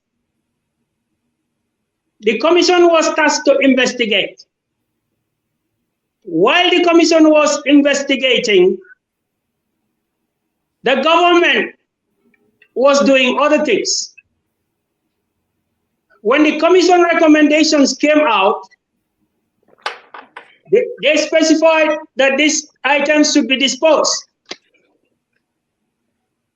Swandi Dabo asked a UDP finance minister, Sane, why that was the case. That under his ministry, while he was there, planes were being sold that were being investigated. 2 planes were sold while Sane was still in office. Another 3 planes or so were sold when Mamure came. Well, I don't know whether you would classify Mamure as an NPP minister or as a coalition minister. I'm not sure about that. I left the listeners to do that. So, in summary, that was just an example. But I can tell you that the same example is what applied to the luxury vehicles. So, where is the footprint of the UDP in government in terms of taking care of the resources of the country? Are you asking me a question? Are you asking me a question, or you answering my question? No, I am asking a rhetorical question in order to respond to your question. Okay. It's a rhetorical question. So what I am trying to tell you is that, what is the attitude? Do you see them online? Anytime you mention somebody who belongs to their party and associate him with some corrupt deals, they have nothing to do just to personal attack you. So they are not interested in transparency and corruption. Now tell me, the OIC, today it ended. It was managed by people from the UDP for a good 2 years. Now, if you put in a UDP government in 2026, do you believe that they will investigate themselves on those activities which happened under their watch, under their execution? I can go on and on and on and on, but that is for another day. So what I am telling you in summary, the UDP, you only talk about corruption after they left the government. When they were in the government, they did not raise a single voice against corruption because they were part of it. Nobody in this country, right, will come before me and give me material evidence on evidence or example of an example of how they fight corruption that is different from what Adam Barrow is doing. So when I say they are 6 and 9, when I say they are 6 and 9, I am telling the Gambian people, be careful, because if you want regime change, go to UDP. If you want systems change, you have to look at a Doyle-led coalition. Now tell me one example or let them tell me one example that will prove that while they were in the Barrow government, they were fighting corruption, like they are talking now. While they were in the OIC, or while they were in charge of Jammeh's assets, I can give you examples, some examples, which as Judge did. Tell me one example, let them give us examples of how they fought corruption when they were in charge. All they say now is Barrow is corrupt. The difference between Barrow and UDP in 2019 was not about corruption. It was about power. Power. Racha sa kanam. Moy won affaire bi.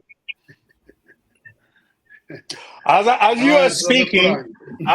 you're speaking, man, I got a lot of text message, but I would to refute your allegations on this platform. But I'm asking you, are you ready to debate Mr. Sekou Kamara on this platform at a date chosen by you and Sekou? Agree. Who is he? Who is he? Oh, he's a passionate UDP supporter, and he vehemently disagrees. But I'm still waiting. Mentally, is under preparation. No. Now my question is because how can I be debating the whole party? Okay, no problem. I will take that on board. But do you agree to debate with Sekou? Bring Alma Metal. When me and Alma Metal were going to school, Sekou was still in nursery. Bring Alma Metal. No. Okay, sounds good, Musa. Musa, no, I really don't think that's the question, though. I think he wants to debate you, and that's okay. I said I cannot just be here ping-ponging, debating every supporter. You understand what I mean? I'm interested in the cream. I think this is the cream of the party. The cream of the party. So he's saying, I guess he's saying he wants to debate somebody important in a higher rank, not just the supporter. No. He didn't say that. He really didn't say. He said his preference is Almame Fundintal. But if you ask Almame Fundintal said, no, I don't want to give any relevance to Kurang because Kurang is nobody in Pdois. So I will let him debate with the guy. So it goes both ways, right? So what I'm asking is, since you want to debate Menten didn't work out. Are you willing to debate Sekou Kamara because he wants to debate you? Oh, he just left. I think that is Musa. No? Musa, there was something I wanted to correct you on. Clarify. Correct me? Yeah. Yes, because earlier you had mentioned about the OIC meeting that there were a lot of BS, false information about the planes being parked in Senegal. And this came not from individuals, it came from the OIC itself. The chief executive officer told the media that because of lack of adequate parking space at Banjul International Airport, some aircrafts belonging to high-profile delegates attending the summit would be parked at the old Yoff Airport in Dakar. Okay. So that's not something that people made up. Now, that was the plan. But it so happened that not the amount of leaders that they were expecting did not come. But if those leaders were all to be there, then definitely they would have used that guy text them logo to be the mafia. Okay, I got it. No. I just wanted to listen because because the OIC Superfam has come and tried to right. But they said right. So, but anyway. So maybe this is how you. Yeah, but anyway. No. I saw somebody. Dude. we know the fingerprints, you know. It is what it is. Actually, can send over because I saw Natamas did a post on it. Right. So I read it. If you go to Natamas page, it's there. Yeah, Then I decided to go to Standard again to see the thing. No, honestly.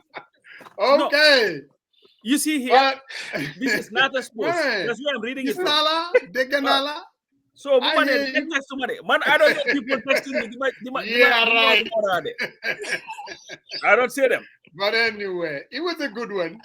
And we want to thank Mr. Kurang. We want to thank Suleiman. We want to thank Kexx. No doubt. It was you're not going to thank me. I mean, I'm gonna thank. I think one thing I gotta tell you. I think Coach did a hell of a job today. I think you speak for Pdois very well. I think so too. Absolutely, no doubt about that. I know the party. And one thing that is also missing, even we all talk about, because for me, when I said messaging of Pdois, I'm talking about the channels that are being utilized, and that does not only go for the leadership too, even the support base. I think if there is one thing that UDP has become a very effective opposition party, it's because of the channeling of the messaging. You know what I mean? It's not only from the leadership, or even they're utilizing people that are out there, issue after issue after issue. Pdois doesn't have that. Pdois wait for a press. Pdois wait for a press release 3 months after to talk about an issue. For the United Democratic Party, when an issue comes up, Lamin Mane is out there talking about it. What's his name again? The Economist is out there. Larry Cisse is out there talking about it. Whatever the issue is, they would at least attack the government. I mean, attack is a strong word, or at least doing product differentiation and say, look, these people they're giving you BS. Though it's not doing that. But you know what question I have though? Moi, I don't know whether you've noted the conspicuous absence of Almami Tal in the public space, because Almami used to be the spokesperson of the UDP, the go-to guy. But for some reason, even though he is still, Almami is still the spokesperson of the UDP. But man, I do believe though, when you're talking about the policies themselves, I mean, these people have become much more effective. Yes. You know, let's say Lamin Mami, for instance, when he goes out there, I mean, you're talking about, he knows what he's talking about. And I'm not saying Almami doesn't. I'm just saying that maybe this is just a shift in strategy. And when, let's say, for instance, it's something to deal with the economy, and this is where Larry Sise would also come in. Now, I don't know. I think you don't have to agree with them, but I think what they're doing is very relevant, you know, and I think it's very effective. And that is why your party, they have become an afterthought. Seriously, you know because they are not out there. That's why no, they are not out there. No, out there. Funny. That's why when you're talking about your coalitions, just leave the afterthoughts out of it because they're not relevant. No. Musa NPP here. CDC was here as the administrative secretary of the NPP. I think he wants the second round, where what we are doing right now. That's what he wants. He wants Musa to reach out to his party leadership, at least to invite someone to come on the platform and talk about them. No, the person that we need is Sidi Njai to come here and tell us about Guru Gumnonione and how is that going for him. Yeah. But coach, but Musa, I think you're onto something. I think for coach to annex Pdois messaging, he's very, very effective on coffee time. I listened to Coach and I started laughing in the morning when I listened to Coach Pasambajo getting at it at on Peter Gomez. But I think if he ties on current issues and tie on with what Pdois vision is and talk on that platform, I think it would be very, very effective. In addition, Pasamba doesn't do that. Pasamba, no. That's what I'm saying. Rhetoric is more on the activism. You know what I mean? and then I'm not necessarily touting the policies of Doi or Doi being the solution. I don't think he does that.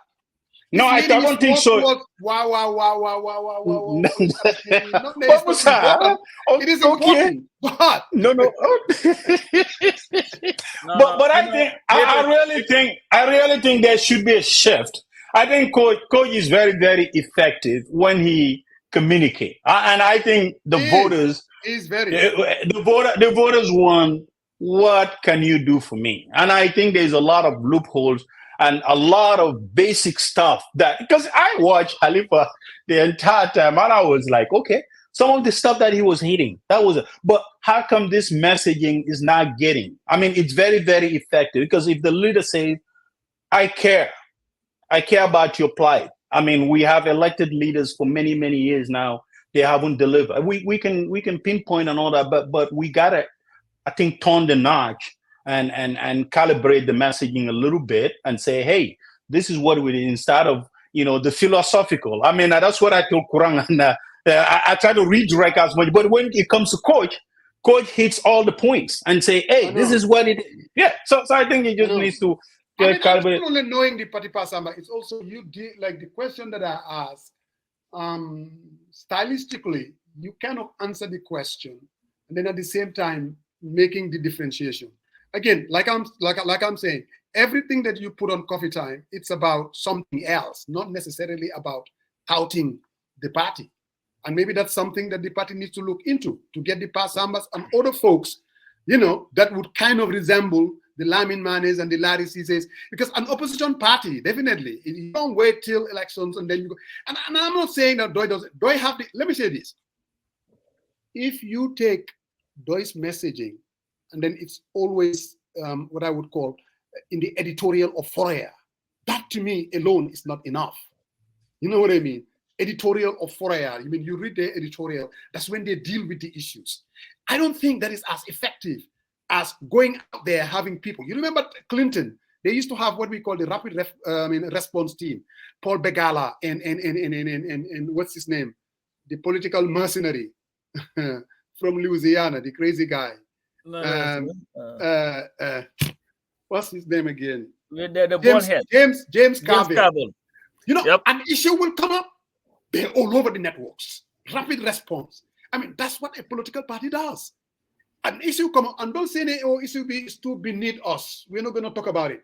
Maybe the electorate, it's not beneath them. You know what I'm saying? Every little issue would matter to a political party. You come out there, you condemn, you attack the government, and then you tell them how you would have handled it.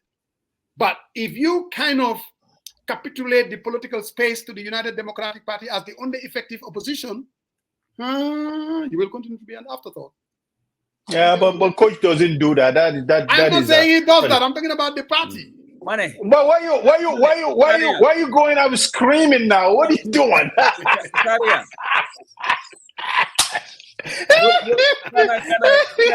Stop screaming, Musaje. Keep screaming.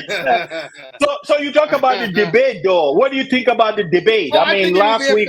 I think it'll be a fantastic debate. No, you know, the political debates in the Gambia. Your friend, your National Assembly member, Menteng, decided not to debate him because he's saying that this guy is beneath him. He's a National Assembly member. No, I didn't say that. I didn't say, but I said he said he wants funding Tal. I said, well, you know, maybe funding Tal will turn down your thing. So, but here's the thing. I know I was talking about the debate between Silla and Mane on Coffee Time. I mean, we had that passionate debate on both sides. That was a good debate. And what is your take? Because I think a lot of people were talking about it, and it's okay to kind of, because today I think for the most part, you've been very, very fair and independent so far. So I would see what. Well, I mean, for me, I was definitely looking forward to it. The good thing about it is, anytime you have a government that is willing to debate the opposition and talk about issues, I think that tells you that our politics have changed. That is a good thing. Unfortunately, I believe too that it could have been much more civil. You can go to a debate and kind of, disagree on policies, but it cannot, it really came down to be very, very uncivil. You could say that. Words were used that I thought, it was just totally unnecessary. In America here, sometimes the debates can be contentious, but when they try to keep it civil. That did not happen. They talked about issues and that were very important. I personally believe that they all did relatively well. How to call it? The minister, Silla, to be very honest, I thought that he was very knowledgeable of what he was talking about, especially being a new minister. He used to be on digital economy, and this is like his new ministry. I think he's done his homework. He really knows what he's talking about. Now, whether it's true or not, or there was a lot of spinning, in some issues. Let's say when we talk about the ferry issue, I think I was much more sympathetic to Lamin Mane, because what we all see is Jaharang. If you don't wait till all boat ferries went out of, that tells you that somebody is not managing. Somebody dropped the ball. So when it comes to that issue, I do. When it comes to the asset recycling, I'm much more sympathetic to Silla. I seriously predict $100 million right now can be channeled in a much more effective fashion. All right. When you talk about the other issue, I guess, was whether the roads, whether the funds are fairly, again, that one too. I'm much more sympathetic to Lamin Mane based on the answers that Ibrahim were given. So it was good. I wish it was very civil, much more civil, and just debate the issues and help, because sometimes we don't have the information. You know what I mean? Unless one is kind of partisan or leaning in one way or another. But generally, I think it was a good thing. And I hope that we will continue to have these kind of debates and talking about issues, really. Yeah. How about you? And I think based on what you said is Lamin got 2 and Ibrahim got 1. So 2-1, I guess. That's what your final analysis. No. I'm talking about you. No. Stop waffling. I want to hear the person who is waffling. Is your boy here?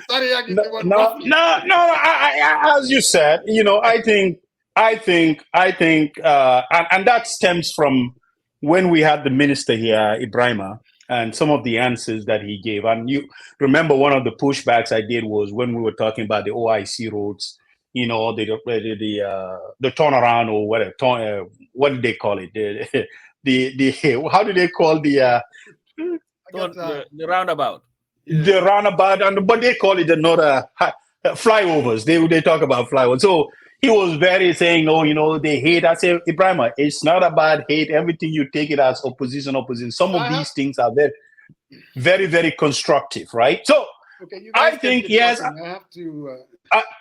I think, as you said, it could have been civil, but I think, as a minister, when you come in, and some of the explanation, as I said, I'm very, very skeptical when he comes to OIC. I mean, Peter did an effective job redirecting, making sure he answered the questions. As far as but he was very knowledgeable, though. You have to give him that. Yeah. Well, maybe Musa, to some aspect, when it comes to project management methodology, he was off ramp because he's saying that they don't know how much they spend. I mean, these roads are capital projects, right? There are several of these projects done in the past. There is a lot of estimate, historical type, paramedic estimates, all that stuff. They could have done that to drive to how much, because how much are you going to tell the constructor or the guy who is going to construct those roads, and you seeking those funds to meet your demand? How can you not know how much you need to spend? And you're talking about inflation and all that. You factor those things. That's why you bring the finance department when you sit on these projects and discuss it for the long term, right? So as you can see, I agree with your take too. I mean, some of the areas like assets recycling, I think, it's nothing more than you have an equity on your investment and you want to take some cash out to redirect it to other priorities. I think it's okay, right? I think if we do most of that stuff, maybe we're not going to get into a debt of 110 billion within the next 7 years, right? So I agree. But the ferries and all that, it was much different. And I think I gotta go. I wish we have more time to really deal with this. Now I'm making my point, and you gotta go. I'm trying to rebuttal, and then you're going now. No. Now I'm giving you a hat. I'm giving you a hat. I'm just giving you a hat. Seriously, I think it's an important thing. I just hope that we continue to do that. That other ministers would also step up, like Siladi, to go out. Okay, well, try to work on your party and try to reach out to your party leader, Ahmad Ba. Let them handpick someone from MPP that can come here and sell the agenda. We're not asking for 5 million. We are asking for free airtime. That's all we're asking. All right.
Gambiana. Welcome to Greenville Estate in the heart of Gunjur, just minutes away from the Gunjur Highway. The estate is located in a serene and nature-oriented environment, which makes it the first community in the Gambia certified by the National Environmental Agency. As part of our Going Green initiative, beautiful trees grace the landscape as you drive into the estate, and we are planting even more trees. Go green and own a piece of our Greenville dream. With 673 plots of land available, you can purchase a plot today and start construction immediately. Find your next home at the Greenville Estate, an affordable estate that suits any budget.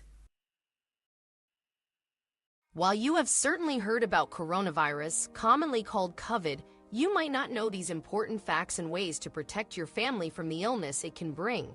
COVID can be very contagious through air, touch, or sharing food. It has been studied at length, and we can share with you what we know so far. Who are we? We are New World International, a non-profit organization located in Washington State, and our mission is to educate people about coronavirus. The coronavirus can cause serious illness and, yes, even death if not treated right away. The symptoms are similar to the common flu: fever, cough, sore throat, and shortness of breath. Many people experience these symptoms and wait too long to seek medical attention.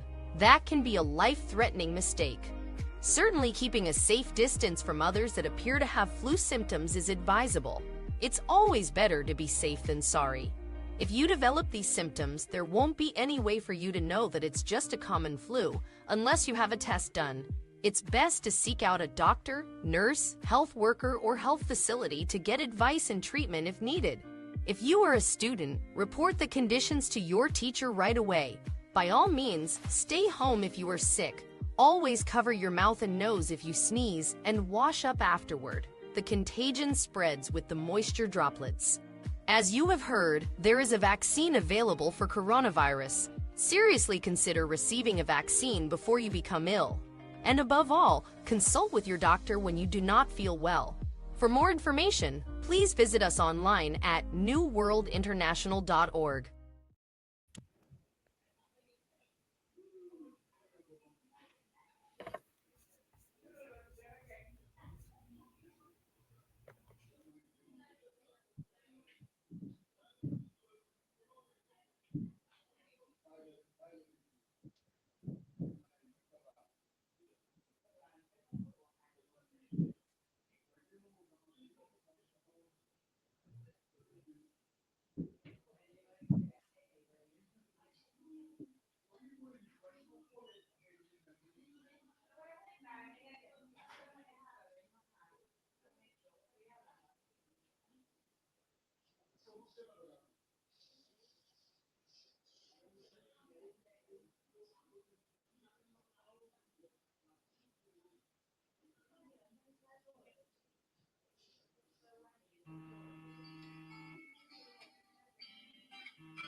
Stop.